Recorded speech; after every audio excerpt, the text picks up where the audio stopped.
Ciao nice people! Welcome on this new stream of Katawa Shoujo.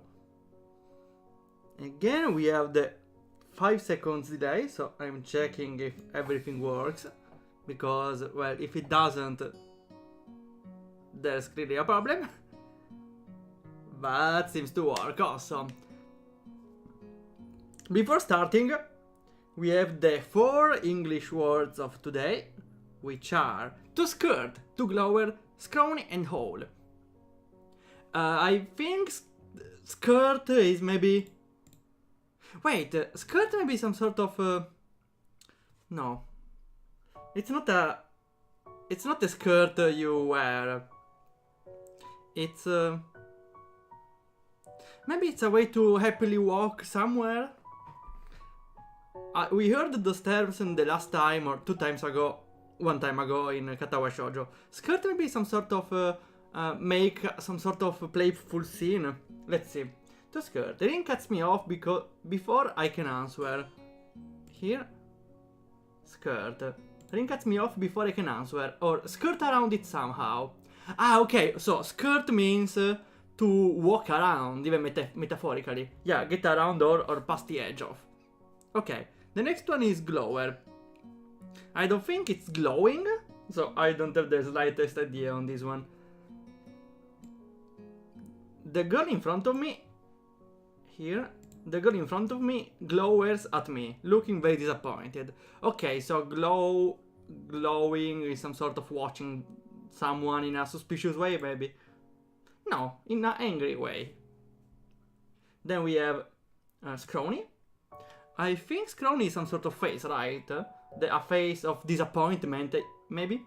The boy's uniform and the lack of arms made her look very thin. Ah, yeah, about... I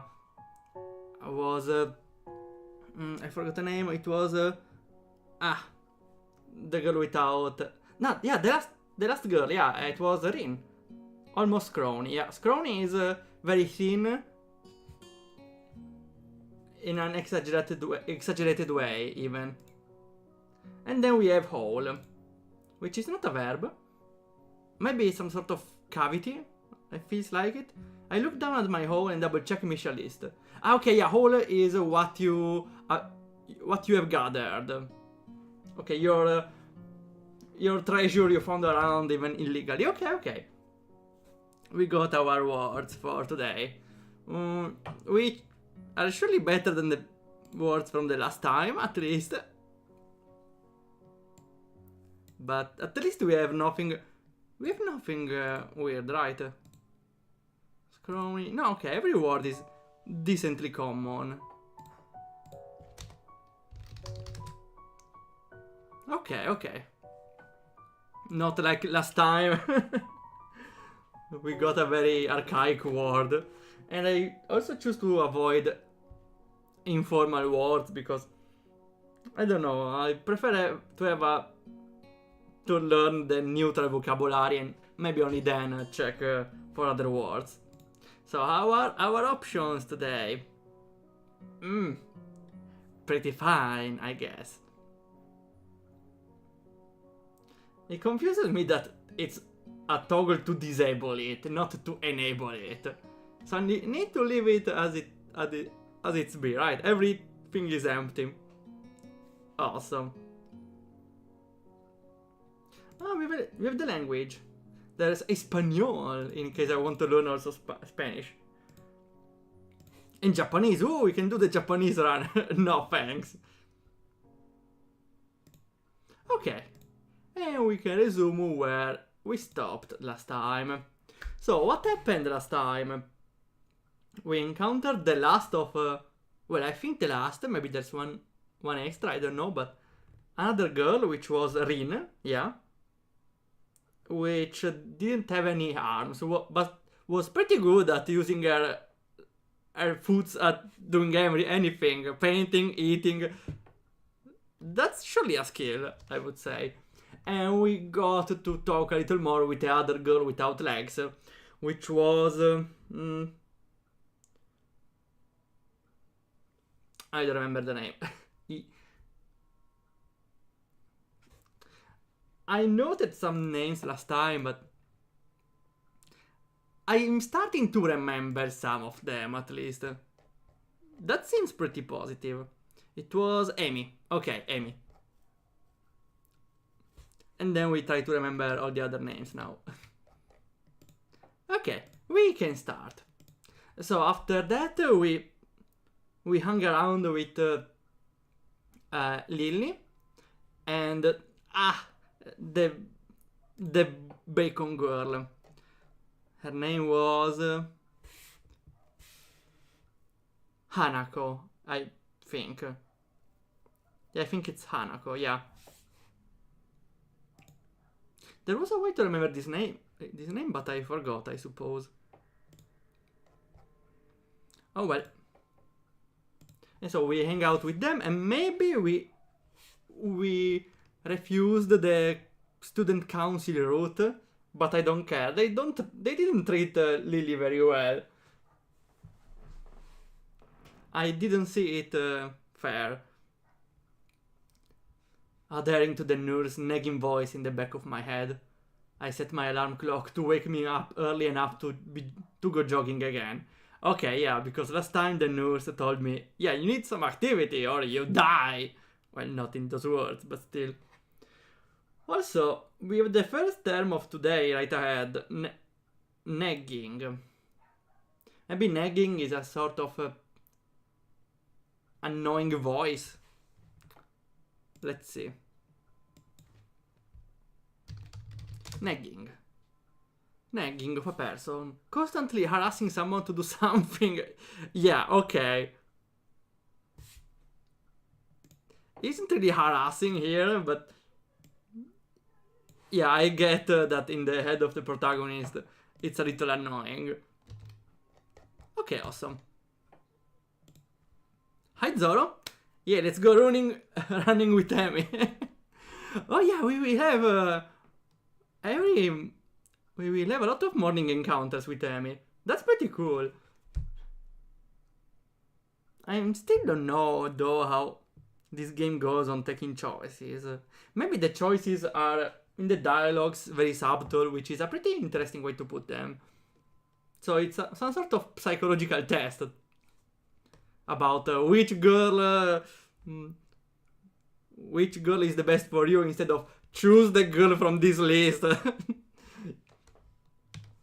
I made a promise and I'm going to keep it. Besides, Amy is bound to rat on me if I don't show up. But it's not all that bad. You know what's bad? This one, where I sleep.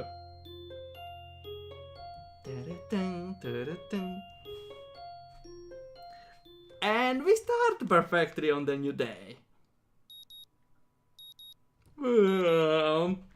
My morning alarm goes off, and I flail about uselessly for a while until I remember that I decided to give morning runs another shot.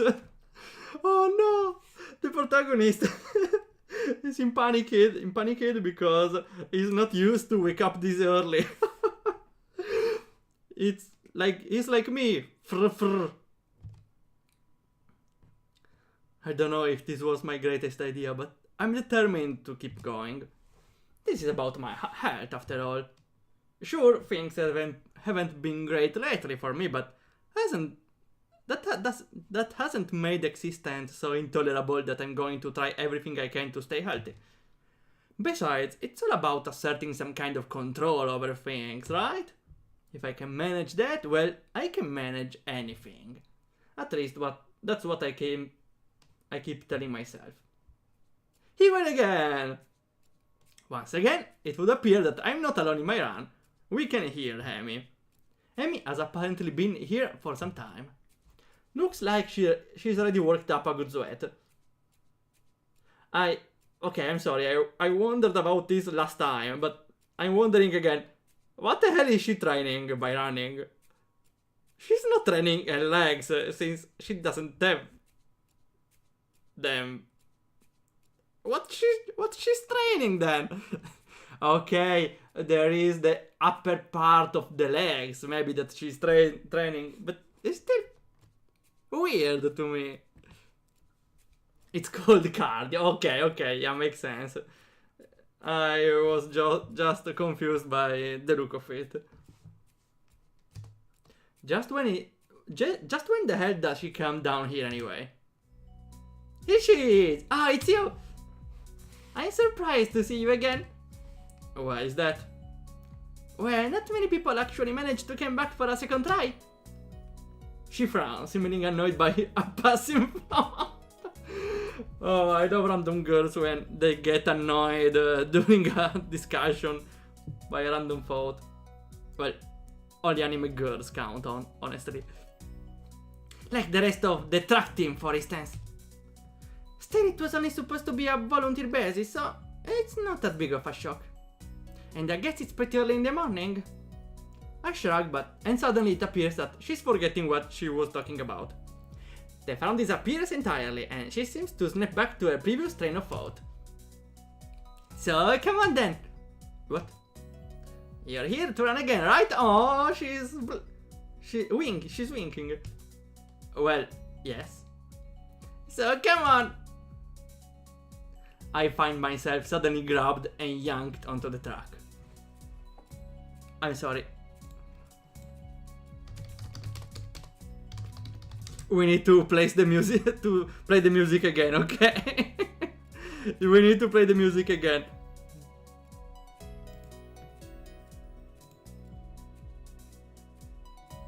That's...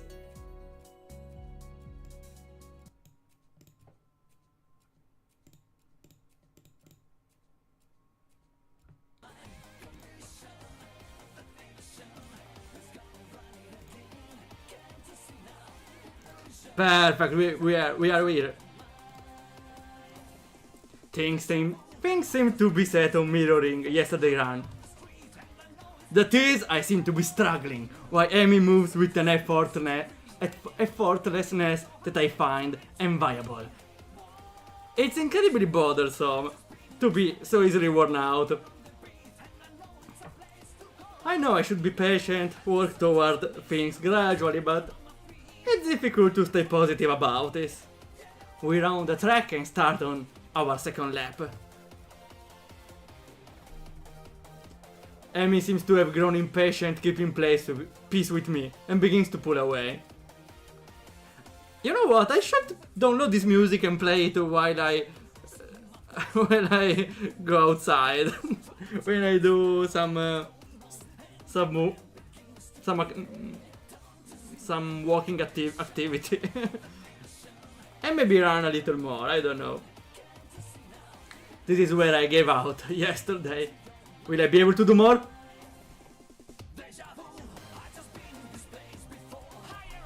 Go for it! Sorry, the drop was perfect. The drop is perfect. What I'm doing here? Am I really just going to fold and let me pull ahead? I speed up! This is so epic, unnecessarily epic.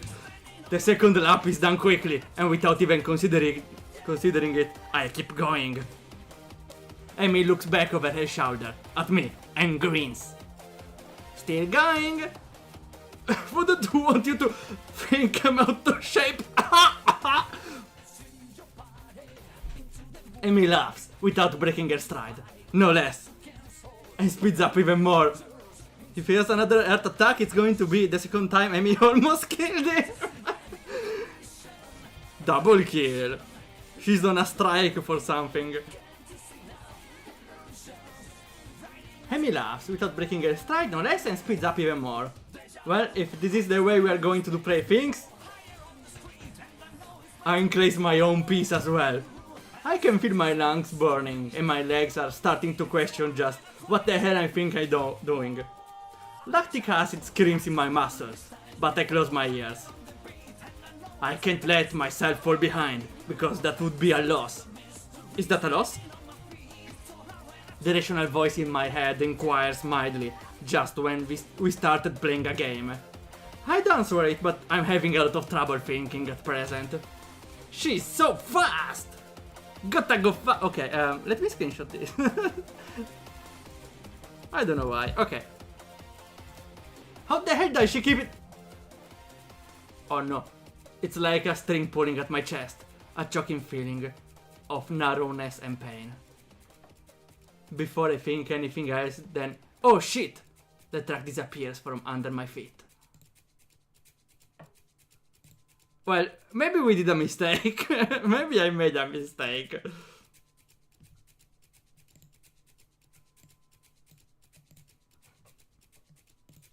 I stumble. One hand shooting down to clutch at my chest, the other hitting the track to keep me from falling on my face. Amy wheels around and her eyes widen. Hisao! She yells at me, sprinting from the other side of the truck. What's wrong? Nothing, just... Nothing! You're about to die! What's the nothing? Keep your breathing steadily. Calm down. Don't panic. Don't panic. Do you need me to get the nurse? I close my eyes, shutting out to the outside world. My heart struggles to regain its rhythm. Slowly, the pain in my chest begins to subside. Soon it's gone like nothing happened. It was nothing? No, something happened there. Am I dead? I'm seeing an angel. I open my eyes again and glance at a very worried Amy. I think I'm fine. My voice sounds weird even to myself, oddly even for a matter of fact. Makes Amy frown. I don't think you are. She seems to come to a decision and nods to herself. Right, you're coming with me. You've got to see the nurse. Amy grabs my arm and drags me up. I feel a bit wobbly, but I refuse the shoulder Amy offers for support. Honestly, I'm a little ashamed by my own weakness. Well, you shouldn't. You see the others how they manage their own weakness. Look at Orion, for example. Or here, in front of you. Amy, she runs without legs. That's commendable. I'd really rather not have Amy concerned about me, but it seems to be too late. Heck, I'd really rather not have anyone concerned about my condition, though at this point it seems to be too late for that as well. I'd like to be able to deal with the whole thing on my own, without being a bother to anyone else. Oh wait. Sorry, we were having double music. While I'm wishing for things, I'd rather not have this condition in the first place. Nurse! Amy crashes into the office without knocking, but it doesn't alarm the nurse in the least. Good morning, Sunshine, what's up? Sunshine? Anyway, he calmly sips from his coffee mug, but lays down after following Amy's gaze to me, looming in the doorway. This was the nurse team, right? Isao, what brings you there? We were running and he stumbled over and started grabbing his chest and I thought he'd come to get away my can. Easy there, Amy. Calm down. What did you say? Wait. I'm making him wait there, but he said he was okay, but then I thought you should see him anyway and... Okay, aww. She's so precious. Isao, what happened? I don't know, we were running and my chest started hurting like that time before, but it went away after a few seconds. It was just a flutter or something. The nurse frowns, as if to say that just a flutter is some kind of oxymoron.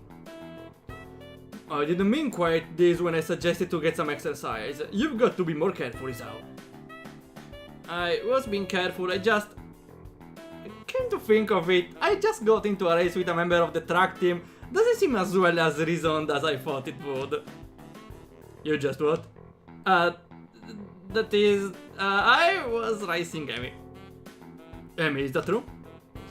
Amy fidgets, looking adorably contrite. Wait, contrite.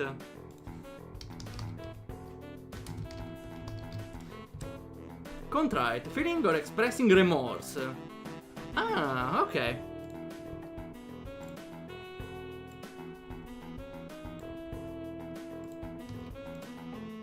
We got it. Well, Finally, she can seem to bring herself to say it aloud, and Mary nods. The nurse sighs and rubs at his forehead with one hand tiredly. Amy, you got to be more sensitive to the limits of others. I don't think if he told you, but Isa has a bad heart, and getting him to raise you was incredibly irresponsible. Actually, I started it. The nurse is stunned by my statement. You what? We were just running, and then we started to pull away, so I sped up to catch her. The nurse stares at the ceiling, mutters prayers for patience to some god or another, and looks back down at the both of us. So you're both stupid! Wow. This game gives a lot of precious dialogues. That's very chivalrous, yeah! He made the right call, actually. He thanked for it. Yeah, he was thanking for her.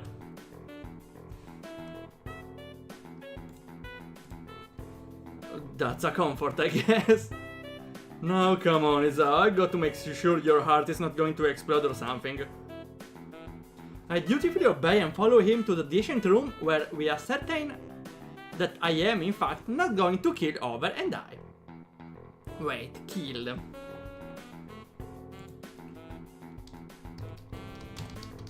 Also, kill over probably has another meaning too. Kill is... it's a verb, right? Turn over on its side. So, in a way to say...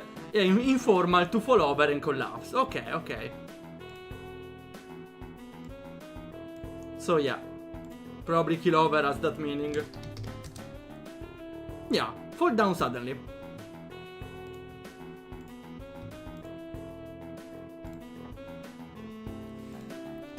So how does it feel?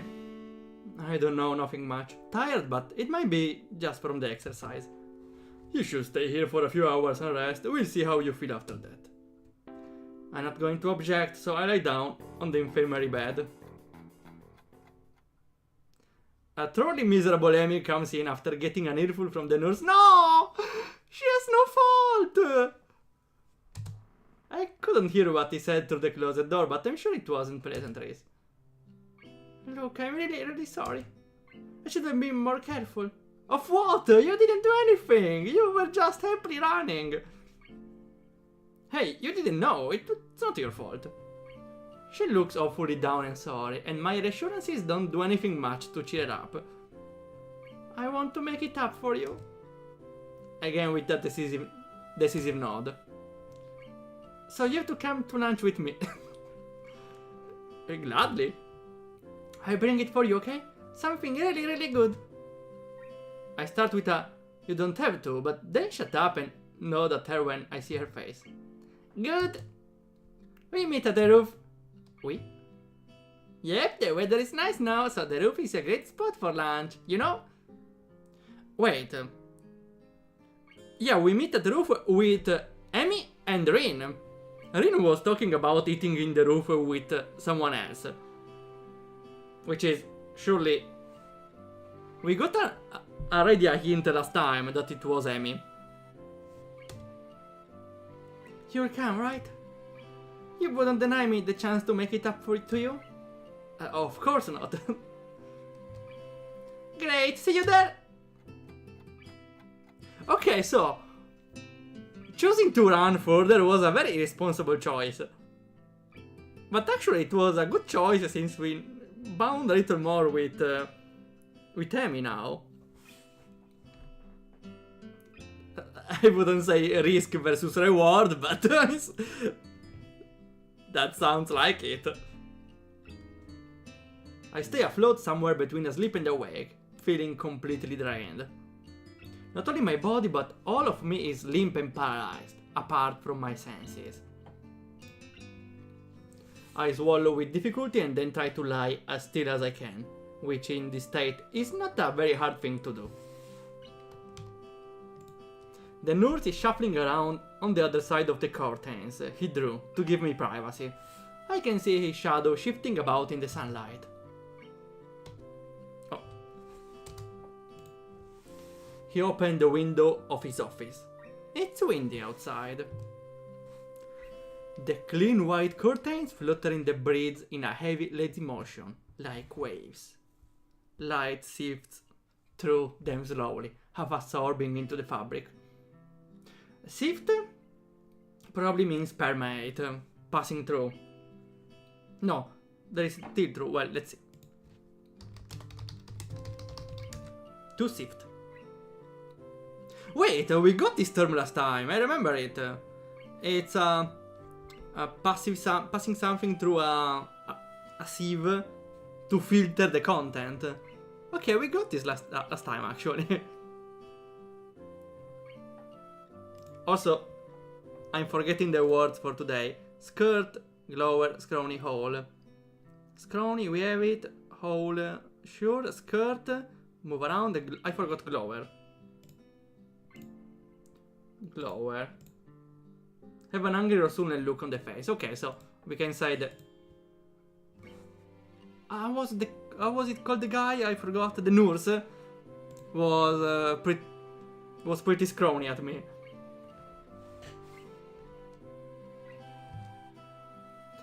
And we go to sleep again.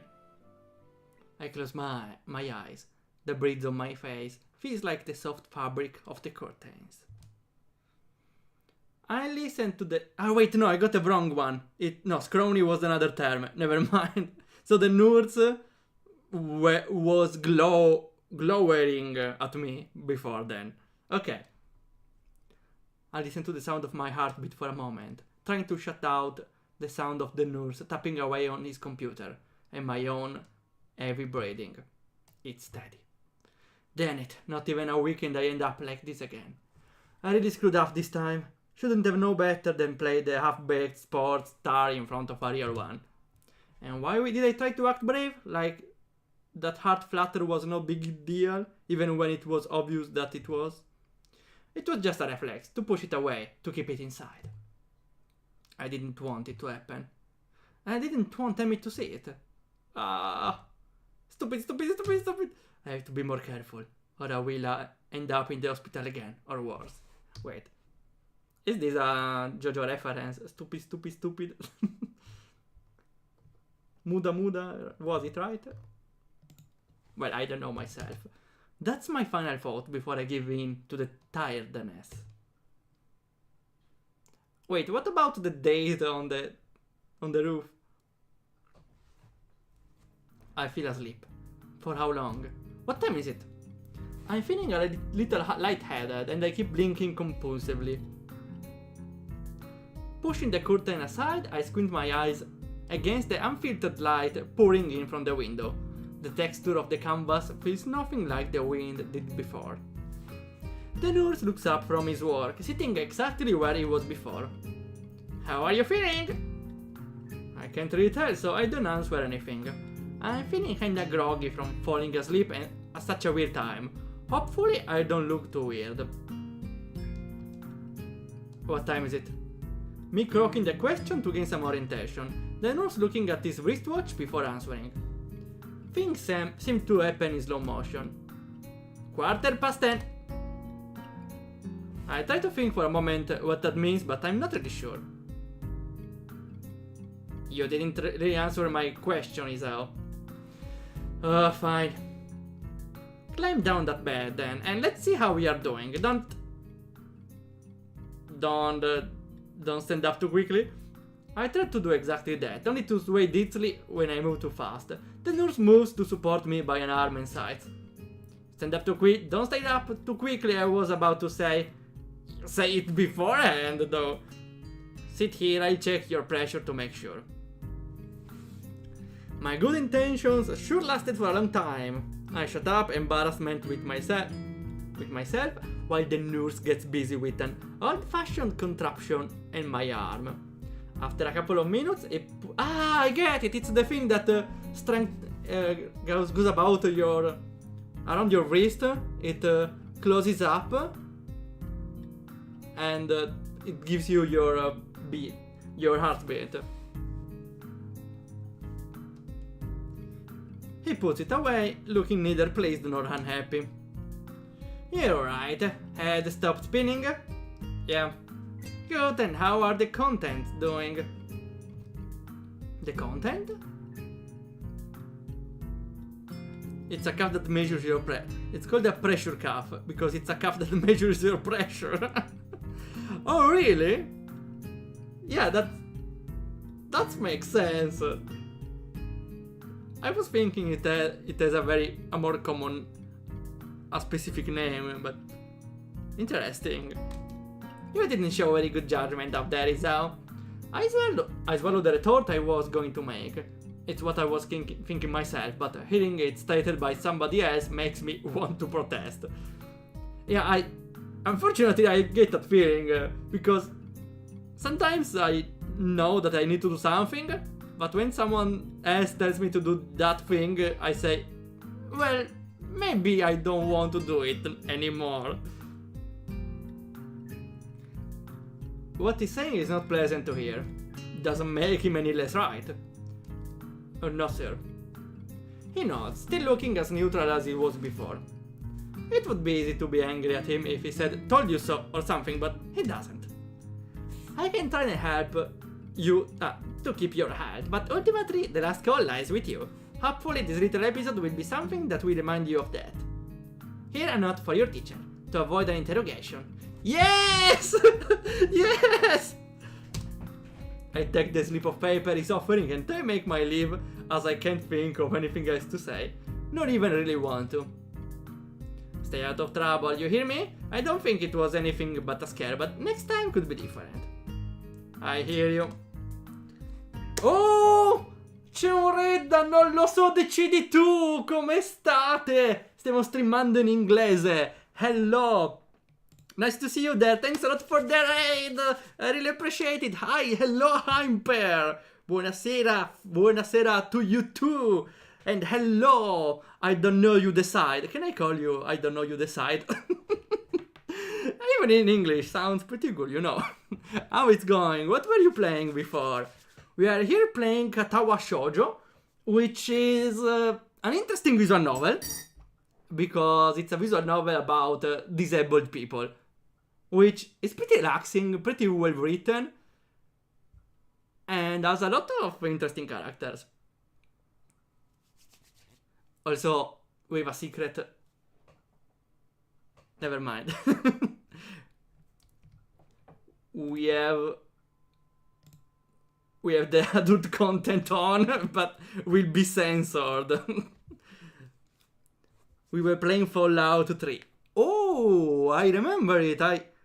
I loved that game when I was playing with my Xbox like 10 years ago. I got it pretty late because our what's it, male version of Aunt,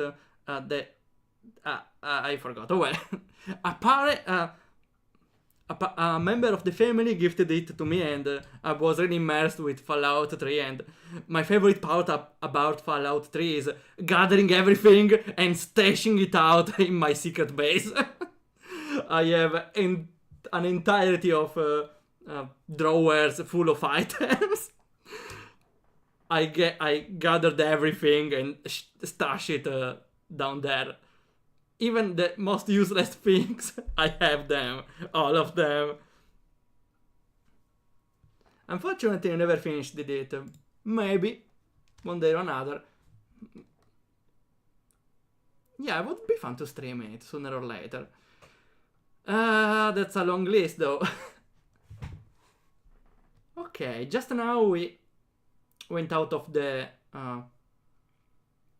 how it's called, from the nurse office, because well, we almost died because we were trying to impress a girl. We got outrun by a girl without legs. That's how shameful we are. There is some way to get to the school building straight from the auxiliary building, but I'm not keen to find out and possibly get lost, so I go out from the exit that I know works. Well, actually, you have the note from the nurse, so you can take your time to reach. Oh wait, it's 10 in the It's the... Wait, the 10. Is it 10 a.m. or 10 p.m.? Said the nurse. I think it's 10 a.m. because we got up very early. That means we still need to attend the lessons. Oh no! School! Ah! Well, it's fine. I was just wondering. We have the note from the nurse, so we can take our time to reach the classroom, you know? And so, maybe a good opportunity to explore a little more and unlock new passages. Like, I don't know if the protagonist here ever played the Dark Souls. I don't think so, honestly. He would know that unlocking and knowing extra paths could be useful to move between a bonfire and another. We need to use our Dark Souls knowledge in this visual novel, okay? It's vital. Dark Souls helps with every game, even this one. I stop at the stairs of the auxiliary building, deliberating for a moment between going to the dorms to get my books and stuff, or going straight away to the class. Well, if it's only about the books, you can go to the classroom and ask someone to borrow their book or look at it together like you do in animes. If you also need the book or the notebook to take notes about the lessons, maybe yes, you should go to your classroom. Or you can ask some paper and a pen. I don't know. Depends on how far they are. The sun stings my eyes, so I head towards the dorms. The dorms are actually far away. Oh, Van Gogh jumpscare. The dorms are far away. You need to walk through some sort of garden to reach them. So you are missing at least 20 minutes of lesson. The halls are quiet as the courtyard was. Naturally so, since everyone is in class. I knock lightly at the door of 3-3 and push open the door when Mutu calls from the other side. Sorry I'm late. 15 pairs of eyes turn at me. Good morning, Nakai. Mutu seems to be somewhat confounded by my coming in late, as if I interrupted his flow or something. Oh wait, confounded. Confounded is confused, perhaps? Sounds like it. Confounded. No. Uses for emphasis, especially to express anger or annoyance. Real? No, okay, I'm sorry, but... How is that annoying is very confusing for the Italians? Hear me out. Or... Okay, annoyance. Annoiato in Italian means bored. So a lot of Italians, while starting to learn English, confuse annoyed with bored. And now you tell me that there's another one that seems similar to confusing, that doesn't mean confusing, but it's annoyed again? Why is it annoying so annoying? This is English language. I don't know what to do with it. Judging from the rambling lectures his classes tend to be, that might be the case. I pass him the note the nurse gave me. Muto takes it with a nod and reads it quickly. He lifts his eyebrows and gives me a kind of stern look but doesn't say anything, just nods solemnly again. I shrug a gesture and he gestures at me to run along, so I naturally do. Oof, we are safe. The class goes on lazily. I think I'm starting to get into the rhythm of the school. No, you don't. You have arrhythmia after all. I even stopped worrying about taking notes and being overly attentive. The first days I was pretty high-strung in class. High-strung? Well, from the context I know what it was about he's trying to say, but let's see. String. What the hell is the verb string? String, verb. Hang something so it stretches in a long line. Or fit a string of things. Wait.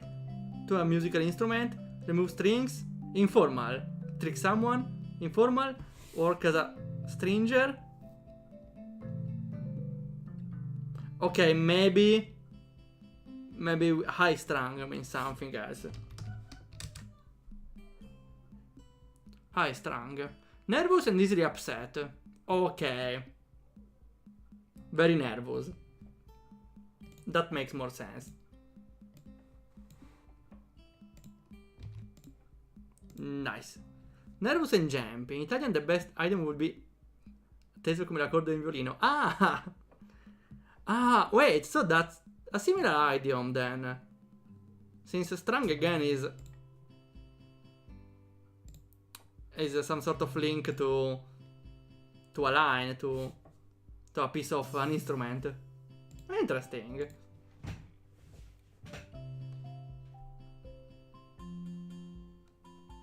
Because a taut string can snap easily. Well, they should make them more sturdy then. Muto finishes his lecture about electricity early, but continues without a pause about the festival. So, as you know, the festival is on the day after tomorrow. I hope everyone's projects are going to be successful this year. Have a good time, but also come Sunday. Please keep the meaning of this festival in your minds. Games and fried food! Everyone burst out in laughter, so do I. Yeah, thank you, Mikado. What was I about to say? But what I meant was more like the... The remainder of his sentence is buried beneath the ring of the lunch bells. And everyone starts packing their things. Muto deliberates for a moment, but since almost nobody seems to pay attention anymore, he gives up and sits down. You have no power here anymore! Oh, I like the crowd effect. It's crowded in the hallway. Or as crowded as hallways in the school probably get. Most of the students seem to be heading down for the cafeteria. Normally, I'd join the flow and grab lunch myself, but today is different. Oh, hi Fado! How's it going? I made it, here we are! Up until this point, we made a choice to try to keep our peace with a running girl without legs, Miss Amy. But I probably made a mistake and I got an heart attack again, or almost an heart attack again. Amy then brought us to the nurse, and now she invited me to eat lunch on the roof. Normally I join the flow and grab lunch myself, but today is different. Today I've been invited to lunch on the roof. Another location, but that's where I was told to go. Fortunately, I managed to find shelter from the storm in the lee of the classroom door. Wait, the lee maybe, I suppose, is the inside part of the door when it opens. Let's see. Lee, the shelter side of something, yeah. Okay, so we can call it Bruce Shelter, right? Oh yes, the famous Bruce Shelter, was it? Sorry. Probably isn't that funny, but... Van Gogh, hello. Eventually the torrent subsides, and I step tentatively out into the hallway. Wow, whoa, so many boys, ABC and girls ABC. We are gonna meet the true girls with a name here. Only to be met by Amy, who comes flouncing down the hallway like a cannonball. Please, don't kill me again! Flouncing is, I suppose, another way to say launched, right? To flounce. Go or move in an exaggeratedly impatient or angry manner. Impatient in this case. She came like a cannonball. She didn't learn her lesson even once. That would be the third time she almost killed us. Oh, okay, this time we are safe. Hey, hi Zao! Great timing! I have super extra lunch today, as promised. Let's go upstairs. The stairway to the roof is a little dilapidated, but it's clearly been used recently. Dilapidated? Maybe means the stones in the wall have been fixed a little more with some with something, I don't know. Let's see.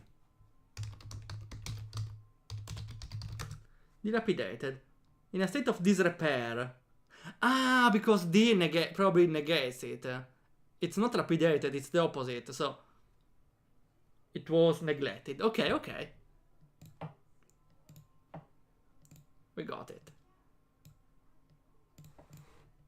At the top of the stairs is a door, complete with missing padlock. I wonder who the intrepid individual was that removed the lock. Oh, the rooftop! You can't have an anime school setting without a rooftop, right? To the upper dam is missing a rooftop. I was actually planning... There was an opportunity to add it actually, so I think I will take it. Because later in the game there is a scene in the secondary structure to the upper dam. If someone vaguely remembers, in the secondary structure where you start the game, there is a third floor, but no, wait. Yeah, in the second demo there is the third floor, which is a dungeon, and there's a door in the end. That door was not accessible. At this point, you will go later, then therefore the story, I will make it the roof. I don't have many other choices. The first time we see him in the school uniform? I don't remember, because last time when she rushed towards us, I don't remember how she was dressed, but maybe the case. That's right. Well, she's looking cute regardless. Amy shoves the door open and steps beaming into the sunlight. And we have also, as I suspected, the company of Rin. Suddenly a tall, dark stranger appears out of nowhere, standing imposingly in front of us. Amy flinches back, almost falling back down the stairs. It's an horror suddenly. Hello. Ah! You scared me, Rin. Wait, isn't she? Hello? Noticing that Rin is speaking to me, Amy looks curiously at me. You two know each other? I look confusedly at Amy. She's that friend of yours? Rin has turned her gaze towards the clouds, drifting above the school. I didn't know you knew this person, Amy. Ah, that's Rin. I didn't know you knew this person, Amy. The awkward silence lasts only for a few seconds, until Amy lets out a teeny giggle, shrugging the coincidence off. I invited his out for lunch. If you know him, that's just better. Oh, does that mean I don't get food? Or did you invite him for lunch without a lunch? Neither. I have food for 3. Nice thinking. They walk to the other end of the roof, while I stay at the clock tower for a while, taking in the atmosphere. There's nobody else but us here. I guess the roof is not as popular as it is in other schools. Well, you see how where you need to go to reach the roof, right? You need to go on the unlapidated staircase, right? Dilapidated, sorry. A few rundown benches and tables are scattered around the edges, perhaps in an attempt to make a rooftop look less desolate. The small pebbles covering the roof rattle beneath our feet. Beneath our feet and the surrogates. I peek through the chain link fence, parachain to take a look at the school grounds and beyond. Students are strolling in pairs and groups around the quadrangle at the cafeteria. A few delivery trucks are driving past the school towards the convenience store nearby, Somewhere a watchdog barks at passerby. Somehow when I look towards the town center, the small town feels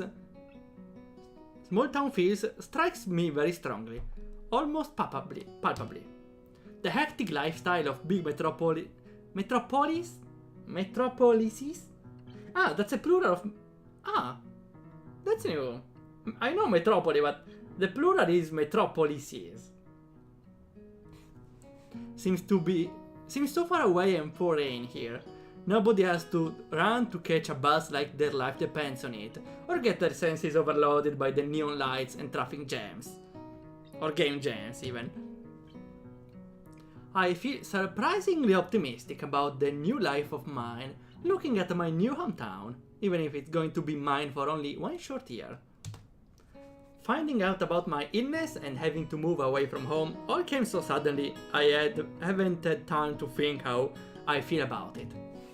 When I step up of the shadow of the clock tower to the open, I feel warmth touching my back. Warmth, not now. I'm eating with those two. The sun shines for my perfectly clean cerulean sky. A cool breeze sweeping off over the rooftop makes me shiver. Only briefly. The wind carry... shut up and go eat, okay? They were probably waiting for you, okay?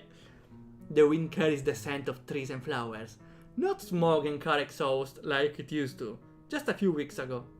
Ah! It's called car exhaust, I didn't know it. The pollution from cars, it's called car exhaust.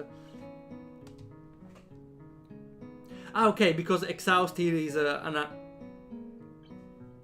not a verb, okay. Amy said, okay, since it's not a verb, it's technically a new term. Wait, it's technically a new term.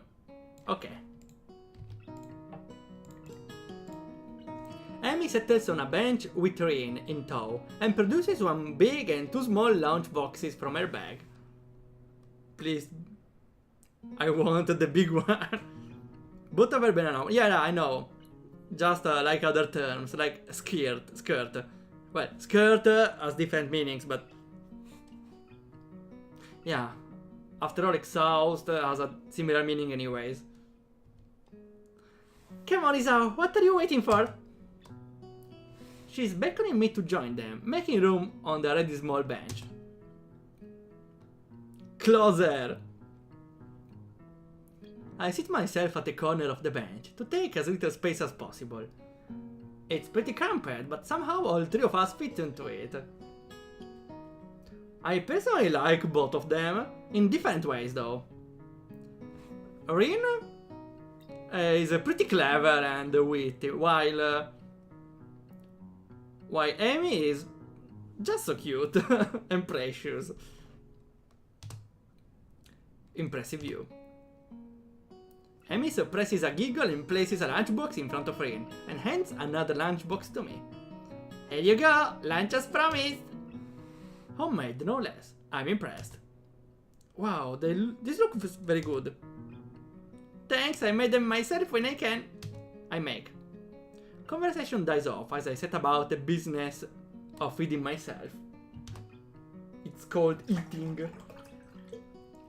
Taking a few bites, I glance up and notice Rin deftly opening a lunchbox and popping a forkful of food into her mouth using only her feet. Well, we saw her doing that. Wait, can it be that Rin needs to eat away from others because maybe others will look at her with disgust because how she eats with her foods? And maybe Amy wants to keep her company up here. Maybe that's the reason they eat on the roof.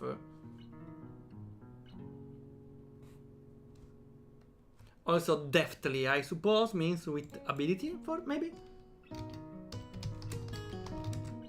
Deftly, in a way that is neatly skillful, okay, and quick in movement. Saved it, and let's go. Even though I've seen it before, I can't help but be impressed at her dexterity. It's also a reminder of the sort of place I am in right now. Will I ever get used to sights such as this? I can't decide if getting used to such a thing would be a good thing or a bad thing either. Does getting used to this place mean that I'm giving up on being a normal person? Or does it just mean that I'm becoming more understanding about those around me? Well, first of all, there's no one that is really normal. You can be a little cliche, but not normal. I'm distracted from my thoughts by the sight of Amy tearing into her lunch as if it had insulted her ancestors. Amy's very angry. Wait. I love this style of writing, honestly. It's a description of something with an addition which is completely not necessary but surprisingly funny. How do you eat your lunch as if it had insulted your ancestors? I don't know, okay. You seem pretty hungry. Amy looks up, mouth half full, and swallows before nodding. My morning run always works up an appetite, which is great because then I burn through lunch pretty quickly. Helps me keep my girlish figure. What would happen if you'd lose it? Would you become a man? Oh, Rin. I'm liking Rin more and even more. Brings up a good point, though. A girlish figure is not a very slender figure. The requirements are pretty simple. I won't list the requirements since I may cause some... I don't want to get involved in anything. I very nearly choke on my lunch trying not to laugh. It's a figure of speech. Does your figure have to run in the morning so? Do you always talk like this? If so, then marry me, please. Talk like what? Like what? I think that answers my question. Never mind. What is a man? Perfect quote. So, I struggled to think of small talk and settle on the obvious question. How did you two meet? Wait, since I got the idea that maybe Rin needed to eat up here because she couldn't near the normal people. Maybe Amy found her up there and decided to keep her company. Rin seems content to let Amy answer the question. Someone in the housing department thought that we'd complement each other well. That's just... No. I get what they were thinking, but no. That just sounds... They have no touch, okay? So we were assigned rooms next to one another. Complement each other. Hizao, you can shut up your mouth. It's easy to understand, okay? Like shoes and a suit. Huh? Amy giggles at my confusion. Put us together and we got all our limbs. Get it? Ah. That was just tasteless, but okay. So I started helping Rin get ready in the mornings, and that was that. I mean, you can't help someone to get dressed every morning and not get along. I see. Rin chooses this moment to interject. I have trouble with shirts. Right, that seems fairly obvious. Really? Kind of? This isn't helping, but at least Amy seems to find the whole thing funny. That, combined with the fact that Rin is genuinely curious, makes me feel slightly better and yet confused. I mean, you've got no arms, so putting on a shirt seems like one of those things that would be difficult. You know what? I'm going to just stop talking now. It will save me a lot of trouble in the long run. And now we become a silent protagonist. Wait, I got an idea! Wait! I got an idea for a game. Not really an idea for a... not really a full idea, but a game where the protagonist talks at the start, but in the middle of the game, after a tragic event, he stops talking. For any reason. And so it becomes a game with a silent protagonist. Instead of the opposite, where the silent protagonist talks in important scenes. The opposite. Let me save it. Okay. So Final Fantasy 9. Really? Except it doesn't happen to the main character here. Ah, wait, yeah, there was... Yeah, I remember. It was a long time, yeah, it was it Dagger, right? That had a problem at a certain point. I hope I'm not confusing anything. Rin nods in what I suspect is meant to be a sage manner. Okay, Dagger, perfect. I see. With your eyes closed, Rin. Rin just closed their eyes to say, I see. That's peak comedy on their part. The conversation dies as I turn my attention back to my lunch. It's really quite good. Amy finishes her lunch first and makes a content noise. Ah, that was good! As she busies herself with cleaning up her lunch, Rin speaks up. I'm thirsty. Oh, I almost forgot about that, sorry! With a flourish, she reaches into her bag and moves a tray of juice boxes. Wait, will she handle the juice to her mouth directly, maybe? She tosses me one that appears to be cranberry juice. Which is cranberry? The more? Let's see. Still a berry.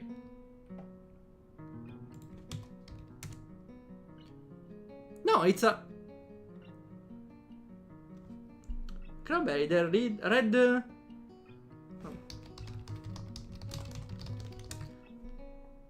Okay, the red blueberry. Can't they just call it blueberry then? Okay, we have a red blueberry. Can't you fucking call it red berry instead of cranberry? That's just stupid.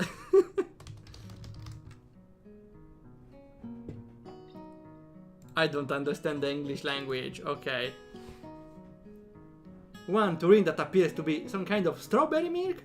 Ooh, oh, I love strawberry. I never drink strawberry milk, but it seems so delicious. I need to try it sometimes. Maybe I don't have memories of drinking it. Maybe I did, but I don't have memories of it, so I need to try it. Feels so delicious. Complete with pink color scheme and keeps an equally pink box of some kind of fruit punch for herself. Rin dexterously stabs her straw through the top of her box and begins to drink. I'm once again impressed by how flexible she is, but this time I keep my comment to myself. Yeah, if I ever lose my arms, I would be screwed over because I'm not very flexible. I'm trying, but I'm still playing Ring Fit Adventure, but I get stumbled every time I need to use a little more flexibility. This time I keep my comment to myself. Somehow I don't think either Amy or Rin are the sorts of people to think twice about the way they work around their particular disabilities. Rin especially so. Indeed, she gives off the impression of being entirely unaware that she's missing any limbs at all. Is she an alien, maybe? Whether or not that's a conscious decision is another matter. I'm honestly not sure. So, Isao, how do you like it up there? Huh?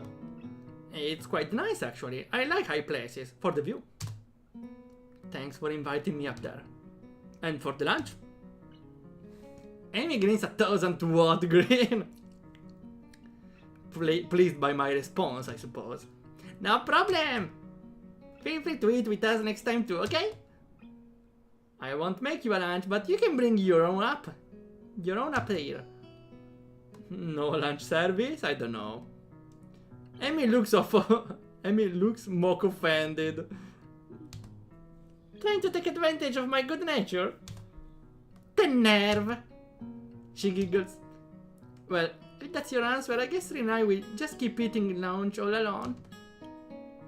I am suddenly assaulted by the most heart-rending puppy dog eyes I've ever seen as Amy pouts. How can you defend from something like this? Come on. Kidding! I was kidding! I'd love to eat lunch up here again. Good location in the company is okay too. Amy frowns a bit at my declaration of okay, but seems happy enough that I've accepted her invitation. I guess this makes us friends now. Or at least acquaintances. The lunch bell rings, signaling a return downstairs. Rin, you didn't finish your lunch again. I wasn't that hungry. If you don't eat anymore, you're going to fade away. Yeah, because she was scrawny, right? Scrawny, it's right. Yes, I remember. Okay, perfect. I remember the term. Rin shrugs, as if this was an acceptable risk. Well, actually, yeah, if you put them sideways, they disappear since they are PNGs after all. Come on, we'd better get going. The emotional damage.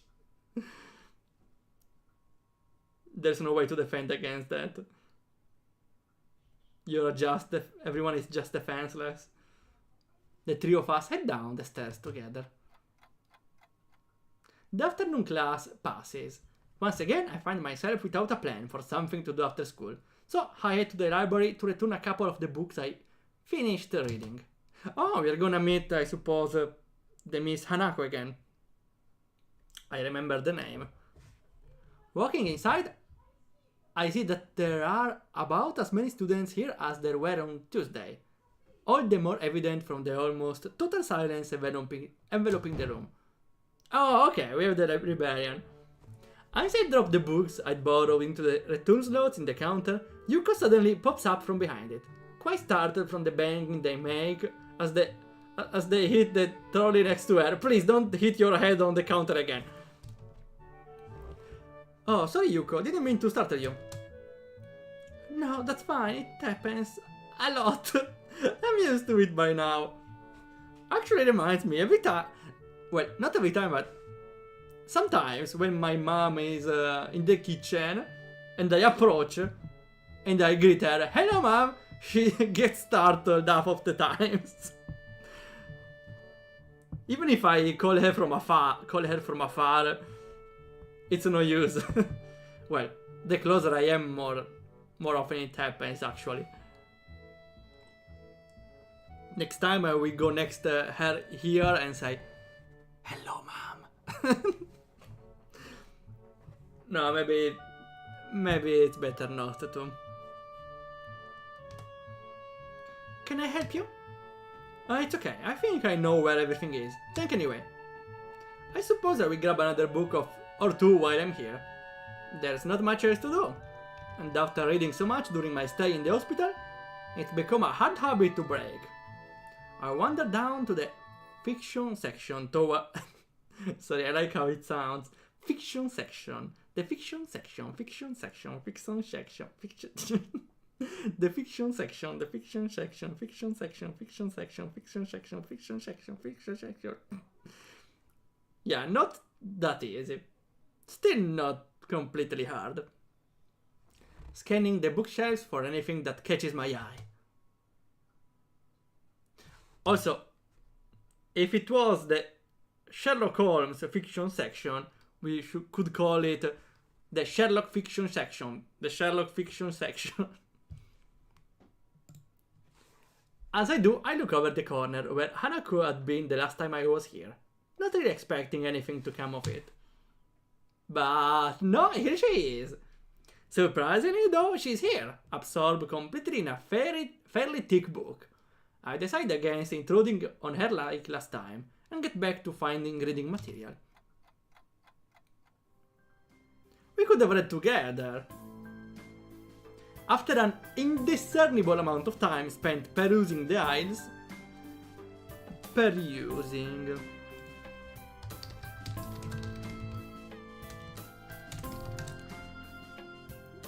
It's a formal term. Read something in a true or careful way. Ah, wait, we got this term last time. Right. Yeah, in veins like tapeworm. Okay, interesting. We are starting to get our old terms in my notes. I finally decide on a couple of books to get and slide them off the shelf. With a minimum of fuss, I quickly walk over to the counter, check out my books and pop them into my bag as I walk out. By the time I leave the main building, sunset isn't too far away. A small trickle of students remain. Trickle, I suppose it's a small quantity of something. Of a liquid flowing in a small stream. Ah, okay, it's comparing it to a stream, because they are moving after all. Also sure, I will note it down again.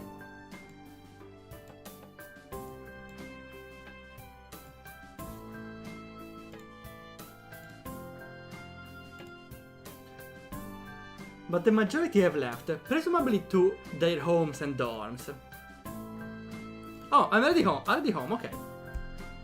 Feeling utterly drained, I head to my room to read the books I borrowed.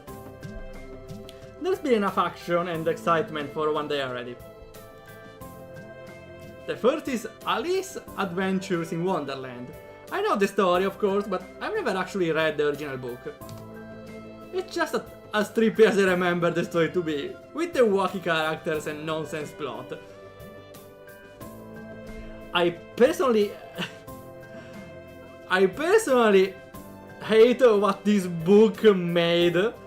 No, what the consequence of this book are.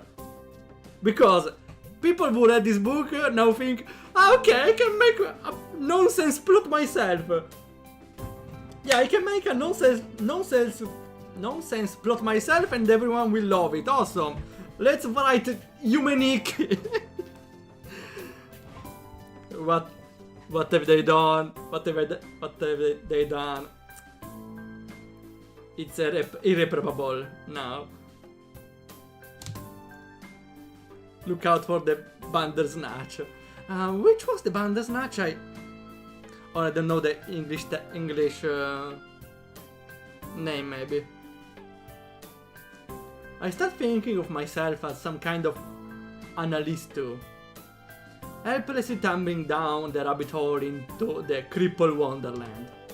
Okay, that's rather a strong expression. It's one from the Jabberwock poem.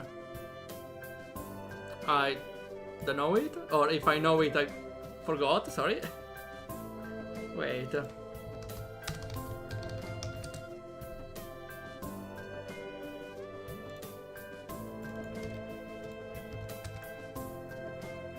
No, I'm pretty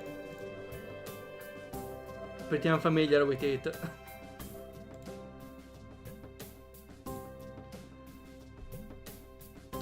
The isolated location and the overt way the school accommodates the absolutely everything is unsettling. It is like another world. I wonderland why I can't shake the feeling of being an outsider, like Alice, despite most everyone being so hospitable and friendly with me. Turning another page, my mind starts drifting further away from the book. It's quiet. I can hear my heartbeat thumping against the fabric of my shirt. For some reason, it makes me feel really bad, like it has since the time in the forest with Hiwanako, which was the girl that declared to him. Like I was locked in a cage with something nasty and scary. And now it's time to sleep.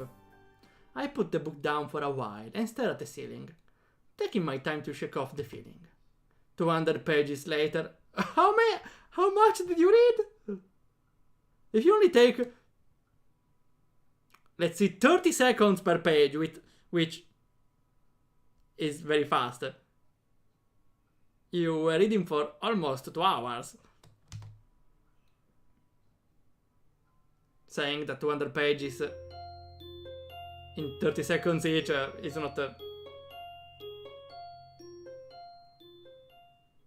not slow at all. The students roll into class for the Saturday morning session, each and every one of them sporting the tired eyes of people who have worked through the night. Yeah, because the festival is coming, right? And they need to work. Yeah, with only 1 day left to prepare, I suppose it's not so surprising. Thankfully, we only have to suffer through classes until the lunch break, and then our time is our own. Yay, I love when there's less lessons.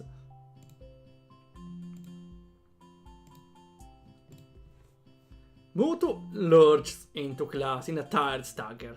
Lurch. To lurch. Make an abrupt, unsteady, uncontrolled movement or series of movement. Stagger. Okay, yeah. Some sort of staggers into the room. In an abrupt way, maybe? Interesting. There are a lot of terms for specific scenarios here. Well, maybe not that specific.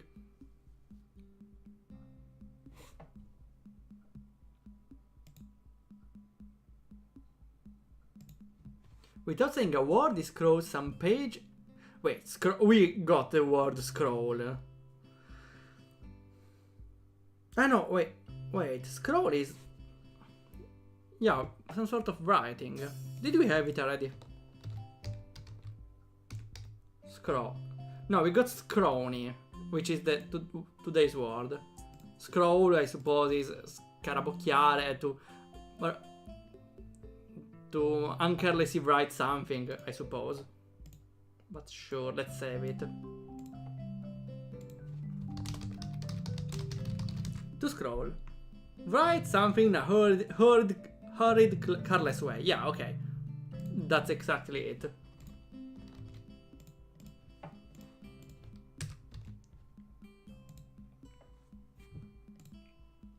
It's completely atypical behavior for him, but it appears that no one in the class is going to call him out on it. Wordlessly, the students shuffle their textbooks into position and get to work. Not waiting to break the trend, I do the same. Fatigue has made the class antisocial. Not a peep is heard among the ruffling papers. The teacher must be so happy. Even the teacher seems tired, though. That can partly be attributed to the 2 empty seats beside me. Okay, I suppose they are from Misha and her name was Akamichi. That was the name though. I don't remember the surname. She was something with she maybe. Shizune Akamichi. Okay. Okay, yeah, the name is here, right here. For some reason Misha and Shizune aren't present, probably doing council work for the festival. It's very quiet without Misha present. I wonder if she was born as rowdy as she is, or if she's making up for Shizune's lack of voice. Rowdy. Rowdy maybe means loud?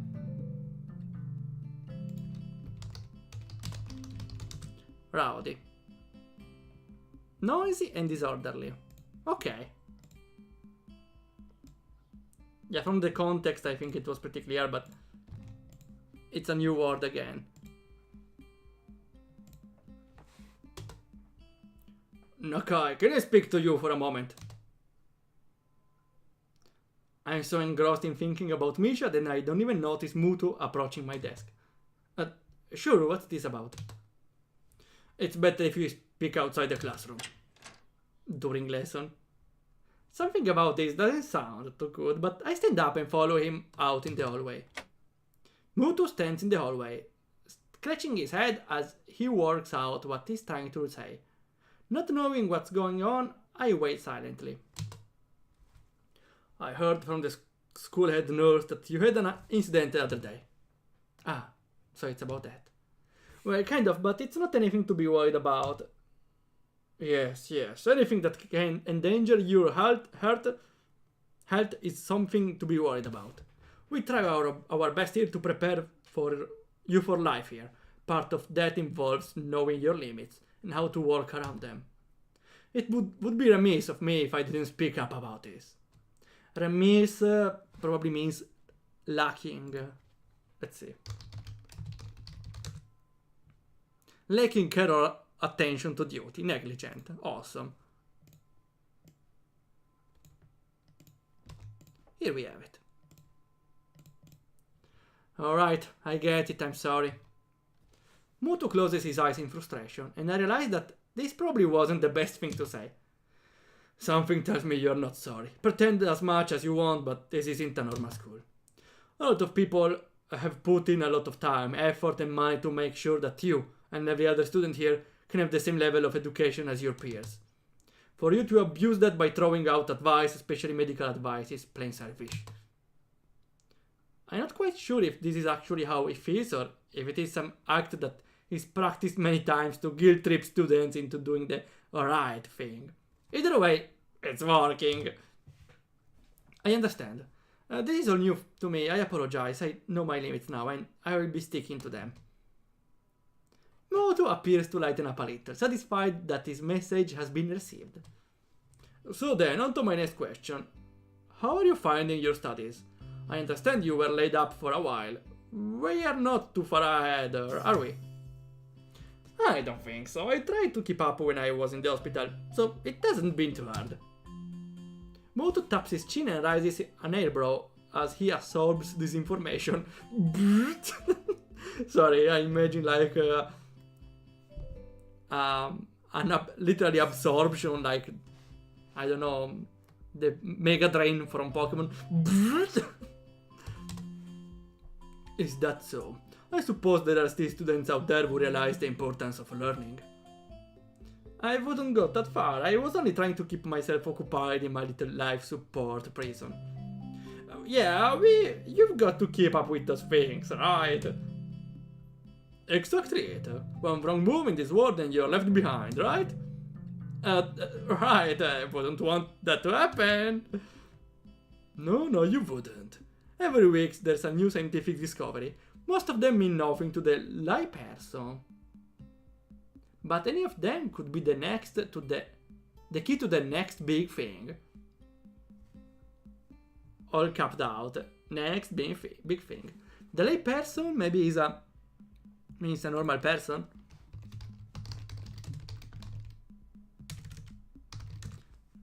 Lay person, a non-ordained member of a church. No. A person without professional or specialized knowledge in a particular subject. Okay. A normal person then.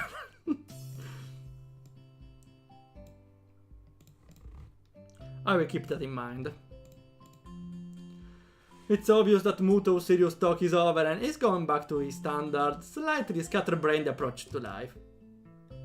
I think in hindsight, I prefer him this way. He's slightly more predictable in his unpredictability. Well then, I think that's all I need to say. Let's get back inside, shall we? My relief at the suggestion is unsurmountable. Sure, you're the boss, right? Muto pauses for a moment. I don't think any of my students have ever said that to me before. For an instant I consider replying to this, but something deep in me tells me to shut my mouth and get back to the classroom. A few of the students jump at the sound of the door, rapidly trying to pretend that they are working on the question on the board. Yeah, when the teacher goes outside, everyone parties. Couldn't he have waited for the end of the lesson? Some don't even bother, their heads slumped on the desk as they nap. That's me! Thankfully, It would appear that Muto does not even notice them. He returns to his desk and retrieves a scientific journal from one of the drawers. I guess I got to him there. I got to him there. Huh? I guess I don't know what it means. I got to him.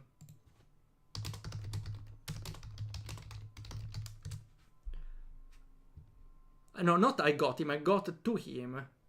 Here, got to him. Someone someone. No. Reached one person. No, that's not it.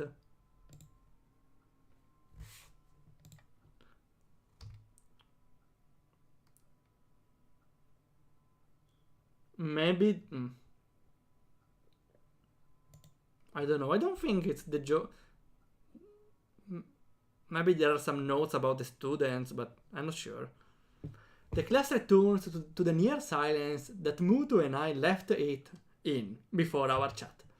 Mixed feelings of tiredness and anticipation buzz around the room. Everyone here is either waiting for the chance to rest or the chance to get their last minute preparation underway. The clock on the wall slowly ticks the remaining class time away, until finally the bells cry out, ending the torment. I like the parallelism between the bells crying and the torment. Before you all leave, I expect the answers for those problems by Monday. The class sighs as one. I can feel them. Instantly regretting slacking off, but still acutely aware of the more pressing issues at hand. The classroom empties in a blink as everyone rushes to their last-minute festival preparations. I stay behind and try to quickly finish the question so I don't have to bother with it over the rest of the weekend, with the festival and all tomorrow. Hello? Apart from me, Hanako is the only one left, obviously waiting for Lily. It's weird that Lily comes all the way to our classroom to pick her up. I expect that moving around is at least nominally harder for her than it is for Hanako. No, for introverted people moving around is harder than being blind. It's none of my business, and I naturally don't ask about it from Hanako. Despite the proximity... Oh, I forgot. Oh, hello. Hi Gabriela, hi Ino, hi Vixio, sorry I didn't check the other chat. Probably messages are old, but I still greet, just in case.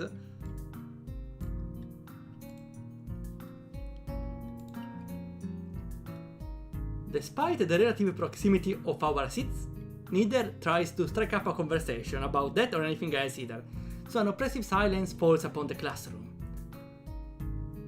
Time passes in silence. It's probably just 15 minutes or so, but it feels longer. I turn pages of my notebook. Hanako turns pages of the novel she's reading. My pencil lead splinters against the paper just when I was about to finish a paragraph. Splinter? Wait, that's the game Splinter Cell, but I gotta be honest, I don't know what it means. A small thin sharp piece of wood, broken off from a larger piece.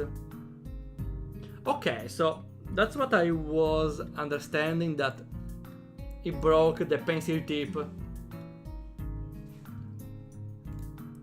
Screenshot here, okay. The sounds of my irritated sight and subsequent fumbling around for a sharpener feels like they're breaking the mood in the classroom. Hanako keeps her eyes firmly away from my direction. Before long, Lily's tall figure appears in the doorway. Lily, hello! Oh, she's so elegant all the time. Hanako? Her name is all it makes to make Hanako jump from her desk and run to Lily. They talk quietly for a moment, but it isn't long before Lily leaves down the hall, and Hanako idles back in the classroom, taking her seat once again. I watch Hanako out of the corner of my eye. out of sheer curiosity at the idea that the two would be separated. For a couple of minutes, she does nothing but sit with her chin in her stand, staring at the desk dejectedly. The boredom evidently becomes too much for her though, her slender frame reaching into her bag and pulling out a small book. Well, she was reading up until this point. Come to think of it, that isn't the one I saw her reading at the library. She must be quite a fast reader to get through them at this rate. Fast reader, you read 200 pages in one evening! After about 10 minutes of restlessly shuffling in her seat and trying to read, Hanako closes her book and leaves too. As should I, since the assignment is all but finished, and there is nothing else to do in the classroom.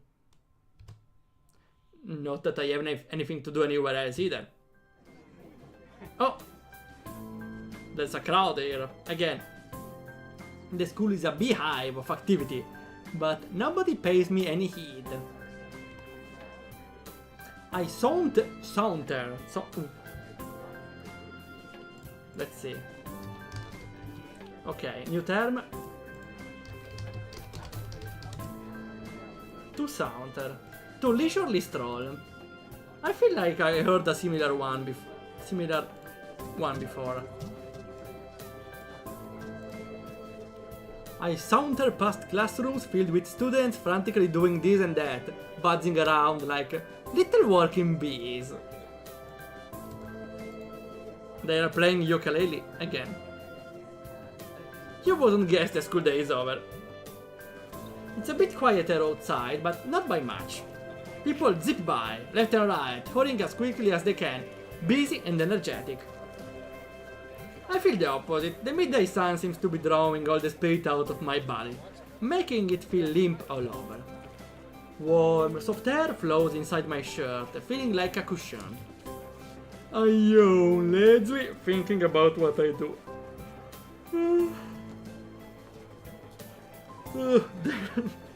Through the game it went into me, wow. I'll drop off my books at the dorms first, and then something I haven't decided yet. Maybe Kenjin is in his room. No, leave Kenji alone. Don't ever talk with him again, okay? Okay, I forgot about the words for today. I got scrawny. I should use skirt around. And hole. On the way to dorms, I spot Amy. Oh, Amy! Coming my way. Running despite not having those with running prosthetics on. Wait. What do you mean, despite not having those with running prosthetic on? I wave at her and she skids to a stop. Skid? Wait, is it coming from the sky? No, the skiing, like on the snow.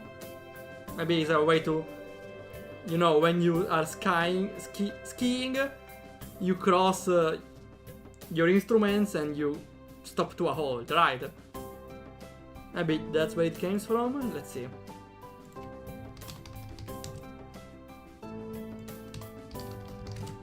To skid. To a vehicle. Slide typically sideways or obliquely, or on slippery ground. Well, I suppose it was used to say she was to say that she was slowly stopping, slowly coming to a halt. Vehicle not found. She were trying to stop, but she discovered her image for their vehicle didn't load.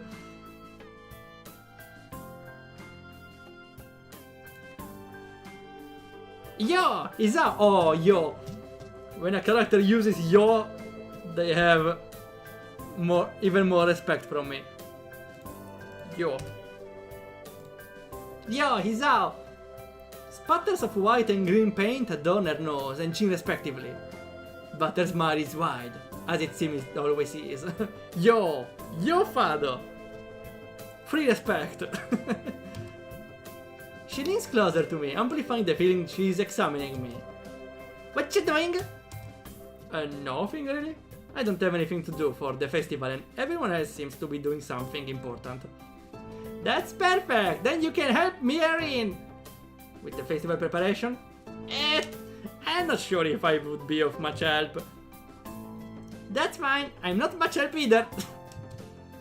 Amy grasps my wrist and starts dragging me back inside the school, quite forcefully.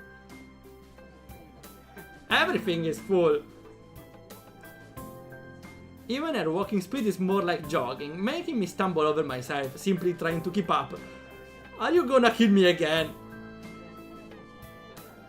The stairs slow Amy down a little bit. Maybe it's hard to climb with her legs, or maybe she's finally run out of breath. We go all the way back to the third floor and to the seniors' hallway, ending up where I left 5 minutes ago. I could just as well have stayed here waiting for Amy had I known. So is Erin working on that mural still? That's right, she needs all kind of paint and brushes and stuff, so I went to get them from the art classroom. And you need me to help with that? Well, Rin told me you already helped her, so I thought you wouldn't mind. I see. So, thanks to Amy's fluky logic, here I am again. I suppose fluky means logic with holes. And not really sound logic. No, not lucky. Fluky, okay. Breaking or separating easily into flakes. Yeah, not really solid. Or informal, unreliable, eccentric, unconventional. Okay. Also, is it me or this music feels RTP music from RPG Maker? From which one? Similar to a town music of RPG Maker MV, I believe. Not really the style of RPG Maker music, but it's similar to one music of RPG Maker.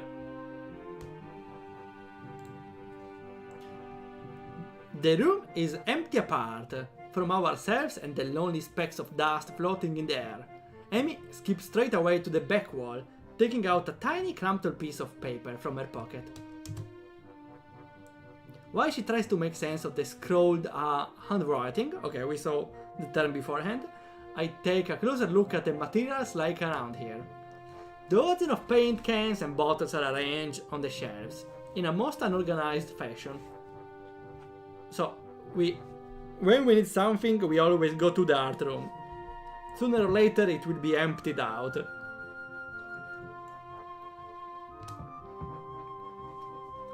Some look like they have been left here for several decades. Relics of previous art club generations. Next to the heavy stacks of neatly piled drawing paper are boxes full of different sizes brushes and unsorted crayons. The smells of paint, tar painting and fresh paper float in the still air. Tar painting.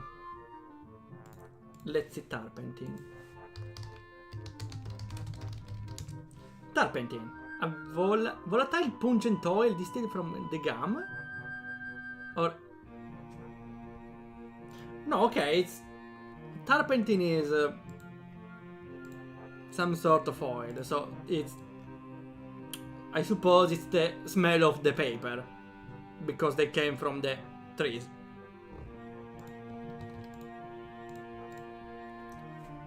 Mixing in my nostrils to form that unmistakable scent of art. Does art even have a smell? Yeah, it's trementina, even if I don't hear it that often. I don't hear it often in Italian. Amy studies her notes, comparing them to markings on the various paint cans, and passes them to me as she finds the correct matches. She stretches her neck to look on the topmost shelf, but it's not quite enough. Oh, we got the drawing where I lift her up. Her eye level stays below the shelf no matter what she does. Amy gives up and just looks up to the shelf longingly. Long, I suppose, She got a frown. Wow, that's cute. Longingly means probably in a sad way. Let's see. No, with a yearning desire. With desire. This face. This face is priceless. Huffing in annoyance. She's jumping. After a moment of building anger, she starts jumping up and down.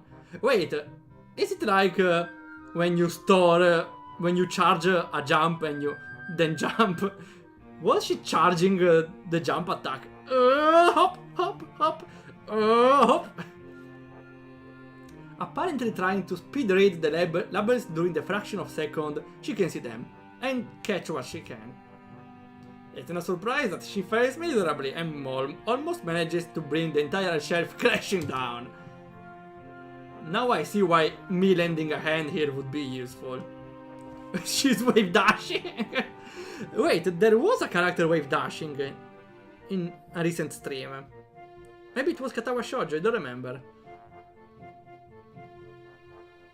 Or maybe, I don't remember. Maybe Grandia, more like Katawa though. Come on, let me do that. You can jump high enough, and I don't want you to hurt yourself trying. Also, I'm like twice your height. How much? Twice? Twice? No. Wait, twice. Okay, hypothesis. The protagonist is 1 meter 80 centimeters. 180 centimeters. Which is tall. Then she's 90 centimeters. Well, okay. Okay, you're technically right. Wait. I'm sorry, but he's technically right. Because the prosthetic legs don't actually count, I suppose. So yeah, she's very short, technically. Damn, he's right. He's right. Before Rin has rocket boosters in her legs. That would be pretty cool, honestly. Depending if you consider prosthetics. Yeah, you're right. Then she should wear a higher... She should wear then longer prosthetic. Right? If she can choose, then... You're not. She turns around, flaring scorn, flushed cheeks and all. Just kidding. Anyway, I look up there, okay? She glares at me one more time, but can't come up with a retort, with a grudging turns her back to me. Well, that's an inherent trait of the Twin Tails girls. They need to be tsunderish sometime or later. So I begin scrounging around the top shelf. To scrounge, I suppose, is to try to find something and look around. Scrounging. To scrounge. Seek to obtain at the expense of or through the generosity of others or by stealth. Well, yeah, to seek something, simply. Okay, perfect.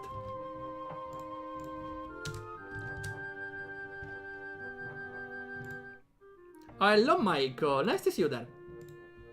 Scrounging for some gacha characters, huh? Yeah, I'm getting into the English language mood. At least I try.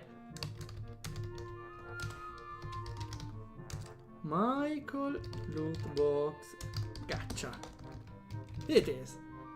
And you got Geschelt! Oh, the character from the Everyone Else game. The Tranete game.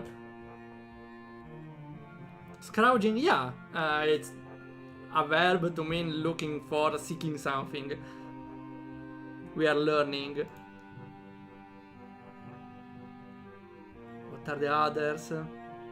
Flowers, yeah, we hold a lot of those terms in the recent streams. Too bad I only remember the ones I brought here on the side. And sometimes not even those. Amy crouch. We are here gathering some items, or hauling some items, scrounging for some items to haul. Amy crouches to scavenge what she can from the cupboards. I shake my head a little, after double checking to ensure she can't see me do so. Do what?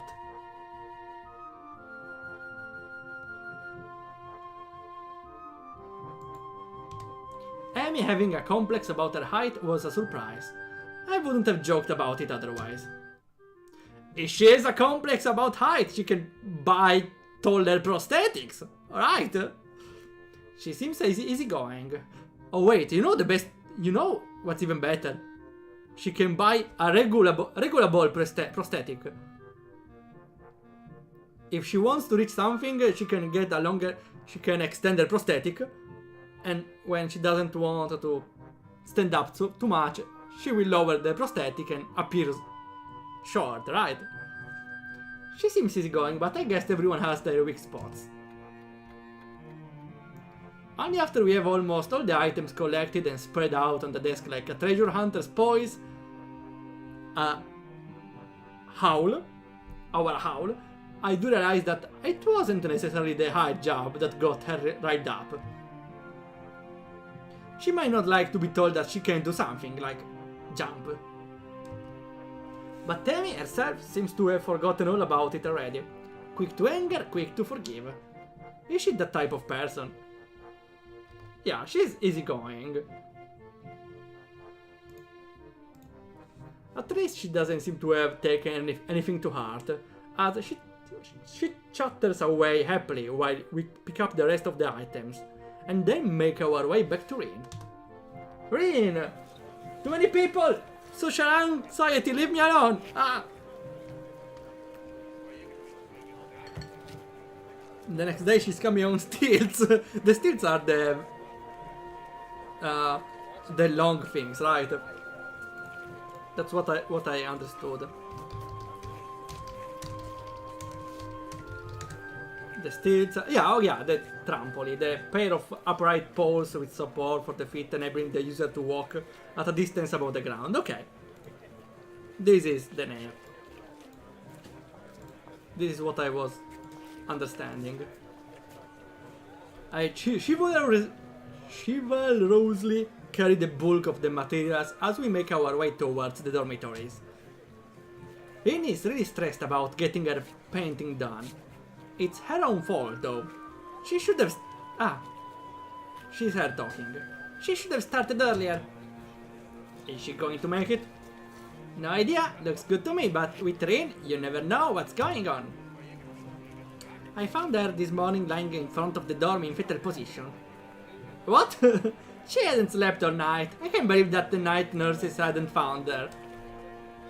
And now she's painting again like crazy. Yeah, I've noticed that she comes off as kinda unhinged. She's pretty unhinged, so to speak. Amy giggles at that, as well as at my likely too obvious awkwardness. I don't mind it, she's just a little weird sometimes. All the time. On that I can agree with her. Unlike me, Amy seems to be cool with Rin's whatever it is that feels off about her. Still, they don't feel close like Misha and Shizune do. With them working as a single entity sometimes, it's hard to say where one ends and the other begins. Even though they're so different, just like Amy and Rin are. And Rin is the most different of them all. Different from anyone else I've met. I agree actually. Because the main part that I like of all the girls of the game is their aspect. Every girl is cute in its way. Rin is not... I don't find her particularly cute, but I really like her personality. I really love how she talks. Yeah, I guess she's a very unique person. I return to that word again, as if it encompasses Rin's personality by itself. But really it's just a substitute for a lengthy description of her oddities. Amy giggles, "Stop giggling all the time!" as I grasp about for a properly descriptive word. She's just weird. You know, earlier she just spent off an hour sitting on her box and stared at her toes. Well, it's normal, it's just staring at your hand sometimes, right? She giggles again in a way that makes me think she doesn't know what's funny about it. It just is. All the time. The working area is a mess, but the mural itself has taken over even more of the wall since I just saw it. That's right, now they painted Voldemort. You remember it? We called this thing Voldemort because there is a face and a face behind the head. And now it has some color on it. Here it is, we have... yeah, it's Rin. The disfigured human figures have been mostly colored in tones of red, pink and orange. Weird, imaginary, things populating the spaces between. It looks nice. I can't think of any word that would describe their work concisely and comprehensively, so I set myself of a nondescript nice. Nice. Honestly, it seems that the area around the wall becomes untidier at the same rate as the mural progresses. The ground is littered with dozens of paint cans, various art supplies and empty soda bottles. Okay, yeah, it's Rin. Rin herself is in the center of this chaos, standing there, looking very cozy, as if she was a natural part of the scene. I wonder if it's a photo or not. I think it's a photo. A lot of visual novels use this trick, this cheap trick. Cheap in a sense of economic trick. Where they use a photo as a background for the game. Because drawing a character is hard as it is. Drawing a background is even more space to fill. Okay. Arguably, the character design is harder to make, but the background is an entire screen to draw. So usually they use this trick with some sort of filter. Here, personally, the filter is pretty well done. Other games have a different filter, which makes it kinda worse. Here, this game has a pretty good filter that matches the style of everything. That's a good choice. Seems a nice place. Yeah, it would be nice to walk on this place, to pass around, look at the paintings. Pretty good place, chill with the trees. For some reason the character doesn't seem out of place. Yeah, because the filter of the background helps a little with the style. Even if some characters have different art styles, unfortunately. But yeah, that fits very well. Her pant lengths have been rolled up to her knees, exposing her thin legs which sport a drying spectrum of war paintings, similar to those of Emmy's face. You don't have any painting on your face. Emmy sprints to Rin ahead of me and gleefully jumps in front of her. I'm back! No, you are Emmy. Sorry. That was fast. Did you run in the corridors again? Did you kill another guy on the corridors? It now helped me. Emmy points victoriously at me. Rin, how do you point to someone victoriously? Like this. Well, considering her style, probably did something like that. Ta-na-na-na. I don't know. Okay. Maybe something like this. Ta-da! Like, ta-da! Could be. Gachapuru, the cooldown is pretty fast actually, sure. Another Gachapur.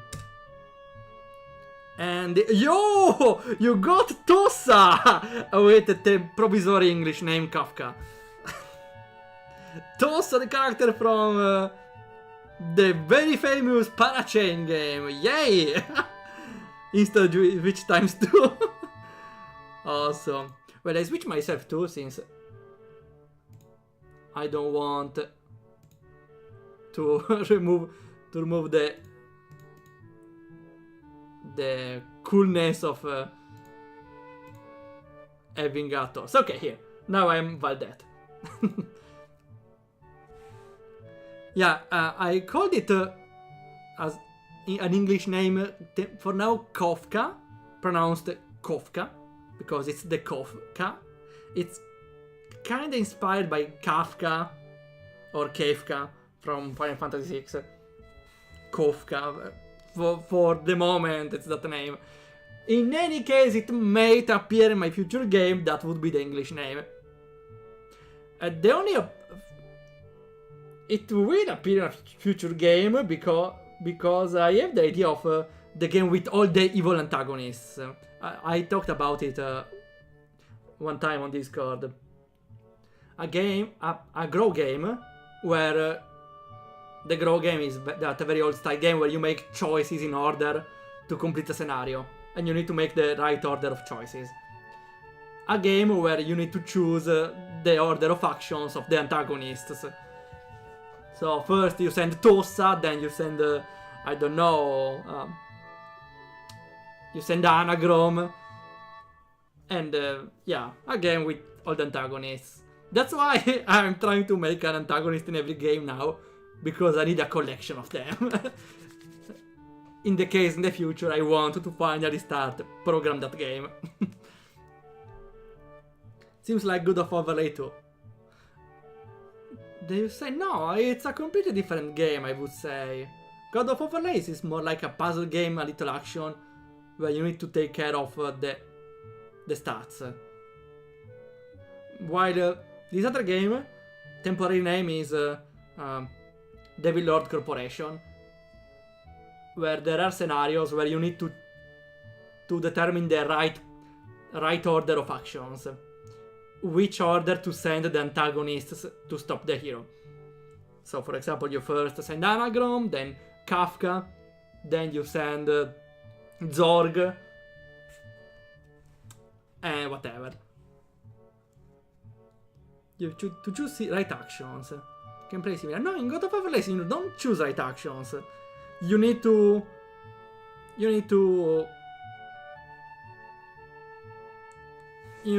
to put the right values, which is not choosing an action.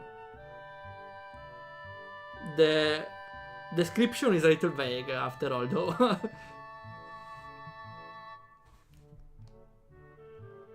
Rin turns around, following Amy's finger with her eyes, looking at my general direction. She nods absent-mindedly at me. She looks like she hasn't slept since last night. Which is true. A vacant glade stare that focused slightly off me, and movements like in a slow motion movie. Wait, glades. It was glades, right? Let's see, meaning. Glazed. Fitted with panes of glass? No, in an expression showing no interest or animation. Okay. Yeah, she's pretty dead inside after she didn't sleep for the night. Let me screenshot it. Awesome.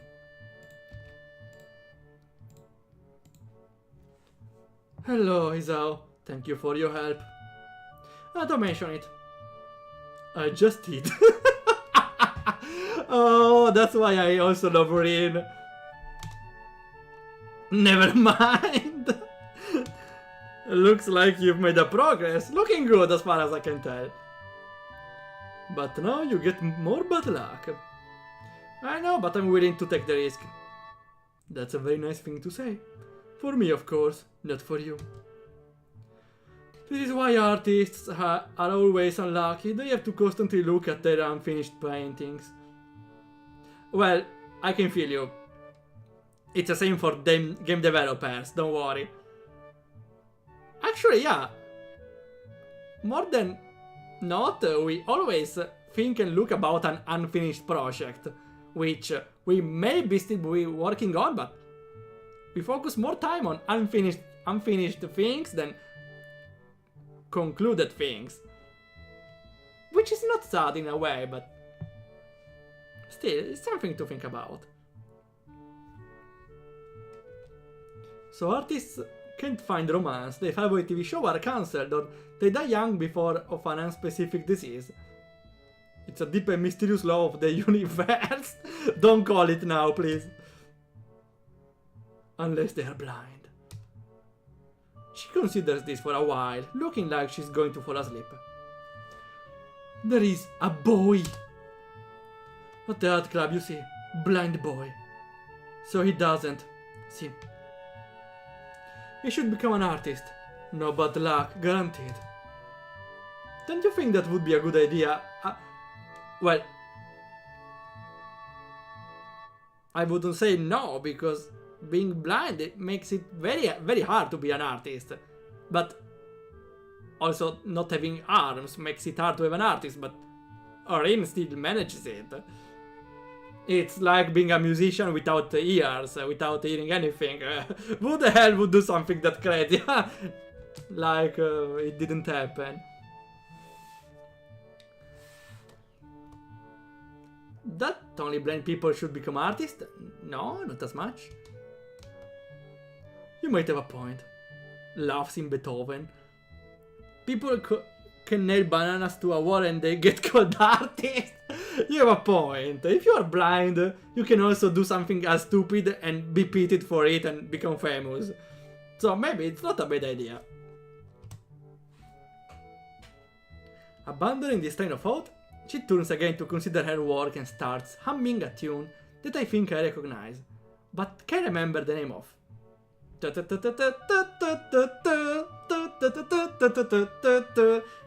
Which tune is it? Emmy arranges the supplies we brought and wows a few paint cans around, trying to bring some organization to the scene.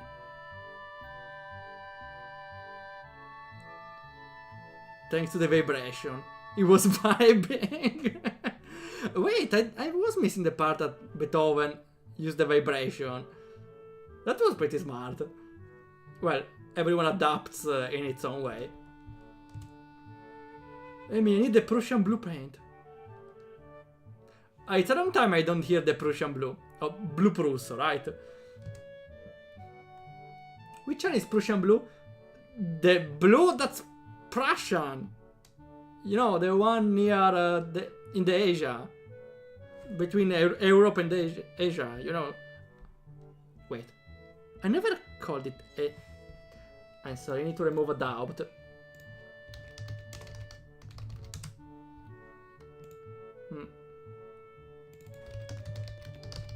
How it's pronounced, Asia.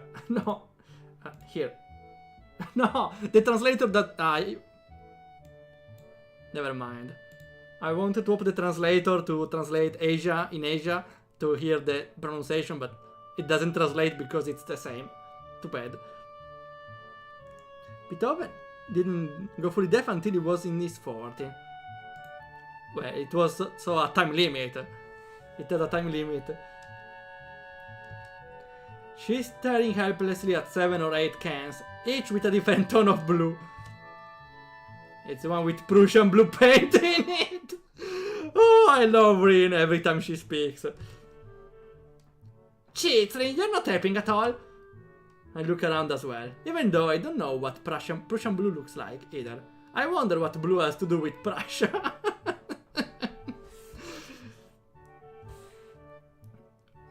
You can understand that a visual novel will be interesting when even the internal thoughts are this funny. Or what Prussia even is. The name sounds vaguely familiar, but I can't place it. Russia?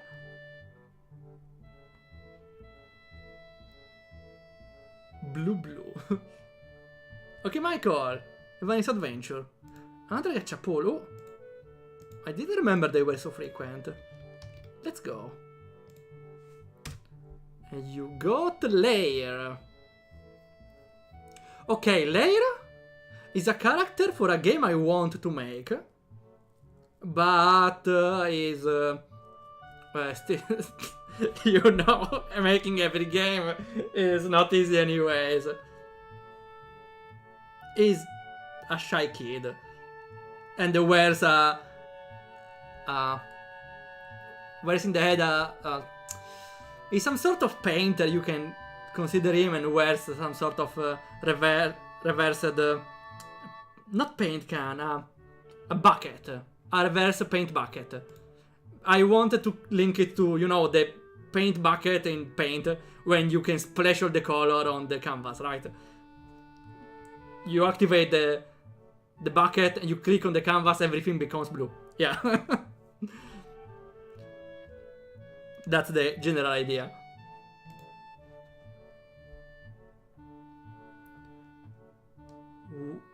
While none of the blues look more Prussian than the others, one misprint of labels is legible enough to determine that none says anything about the contents being Prussian. Diego bought a bucket instead of a pot. That's young Diego. That's young Diego. Actually, Layer could appear actually pretty recently, pretty early. Maybe, I think I could insert him. I wanted you much, but I probably will insert the next game. Layer will be a character if I make that game. Could it be? I don't know. I still have to do still artisan to the upper down, but it's some sort of foreshadowing, okay? There is no Prussian blue here. We need to get more then. I open my mouth to say that actually we're not both needed for such a simple task, like finding another pot of Prussian blue. But Amy's already grabbed my arm and started dragging me off. I wave to Rin, who doesn't seem to have noticed that the two of us are even leaving. Not again! Well, she will notice when she goes for a Prussian blue and finds out it's still not there. Maybe. Probably not, actually. While I'm busy thinking of how weird Rin is, Emmy's been dragging me back to the art classroom. I feel myself starting to run out of breath. We are getting to the bad ending, we are gonna die. What's the rush? Huh? Emmy's giving me an appraising look, as if she's trying to figure something out. It's just that you seem to be in a hurry. I'm not sure I can keep up. Comprehension dawns on her face. You're not out of breath, are you? That's almost an accusing playfulness to her tone. I'm tempted to deny it, but then I realize that I've been breathing heavily since we stopped. Guess it's kind of obvious. A little, not everyone can be in shape, you know. Takes all kinds, right? Amy frowns. It's not a particularly good frown. What do you mean? It's a perfect frown! She has a perfect frown. Look how cute it is. And that is... I should get in shape? Not that I hadn't already decided to try for that. After that flutter on the track, I figured there's a real need to get in some sort of running habit. I was, after all, feeling pretty good until I had my false alarm. Actually, I wasn't, but it was fun. Meanwhile, my comments seem to have helped Amy to come to some sort of decision. Well, that's it then. She gives me a serious look. You're joining me. In the running track? I beg your pardon. In the mornings, you and I are now running partners. I've got a routine all planned out. In fact, she produces a crumpled sheet of paper. I got it right there with me. I take the sheet of paper and give it a once over. Times, dates, laps, all laid out. A slow increase from just a few laps a day to...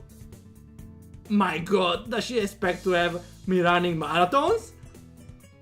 And where did she find the time to get all of this together? And how long has she been planning this anyway? You've been planning this? A little. But it's really the nurse idea. He told me to keep an eye on you to make sure you're exercised like he told you to. A vast conspiracy? So Kenji was right! Yeah, maybe Kenji's onto something here. This seems a bit much for just keeping an eye on me. Well, to be honest, I've been trying to find a running partner in the mornings for a while now. My god, Kenji, if you could only see the scheme unfolding! What do you need a partner for anyway? It's easier to keep up a workout if you're not the only one doing it. Isn't that obvious? You're less likely to quit if someone else is counting on you to be here, right? Yeah, actually that's pretty smart. It's called not really social pressure, more like social commitment.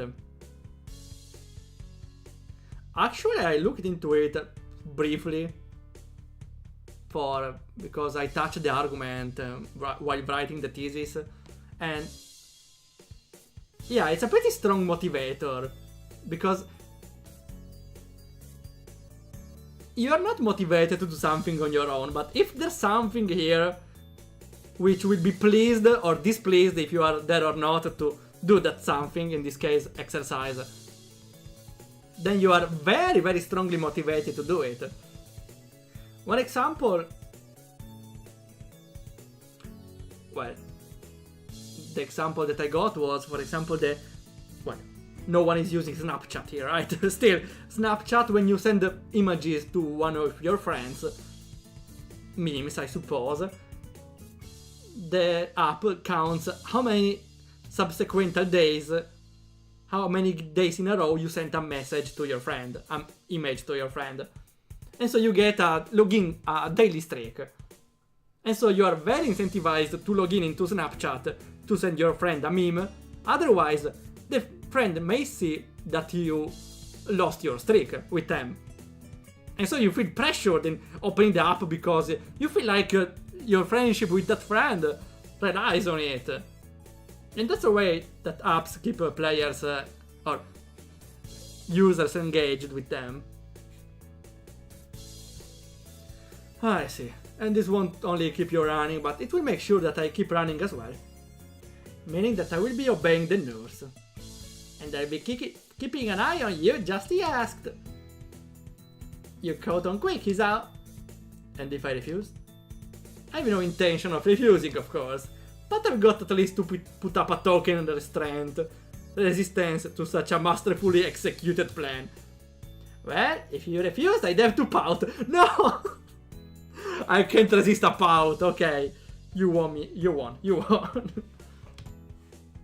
And yeah, you'd have to live with being the guy who made Emi Ibrazaki pout.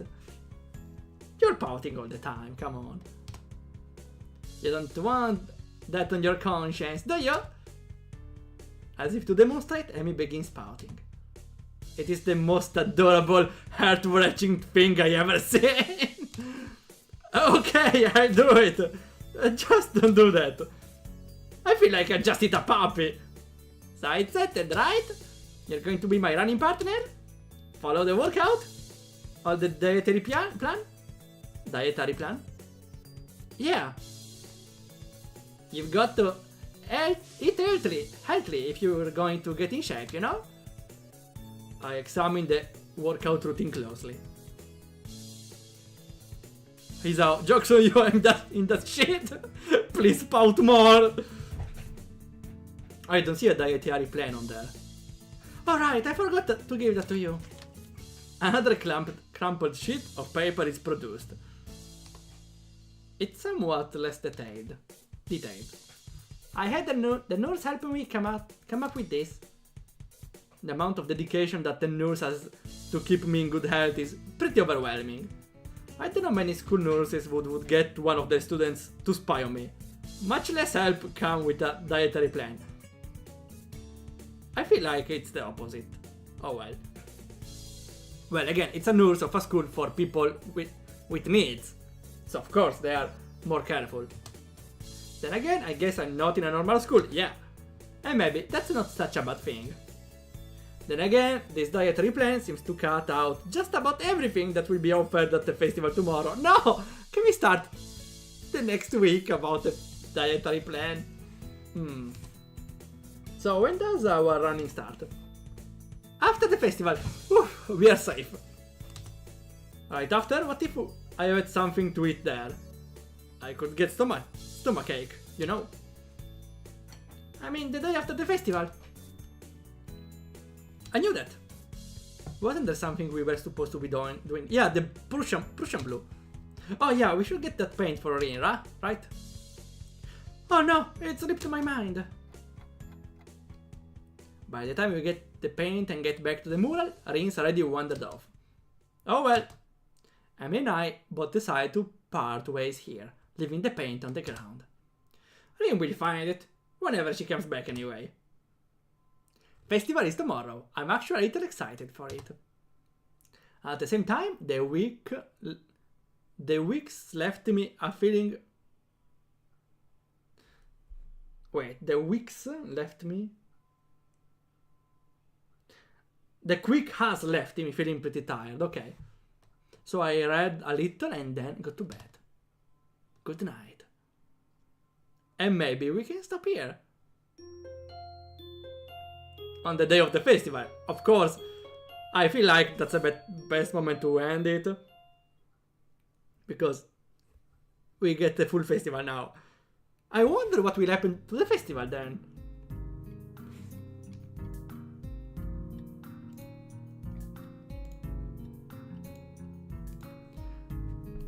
What? Okay, now though I feel like we got locked into the Rin route, right? No, not Rin, the Emi route.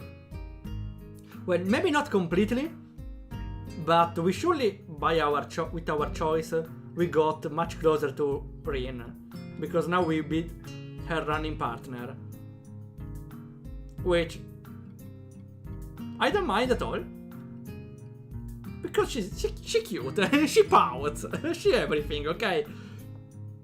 And we get also to stay a little more with Rin, which is also very funny. Okay, perfect. So next week we'll be finally doing the festival, and I have a title for the next stream. I did the title 3 factions here because I realized that there are 3 divisions in the game after all. There is the Student Council with Shizune and Misha. Then there's the Shy Couple or the Chill Couple of Lily and Hanake something. And now we have the Limbs couple, how to call them, of Rin and Demi. Okay, that's everything for today. And we will continue next week, as I said. So, thanks a lot for coming by. Please stay for the raid. And we'll see ya whenever happens.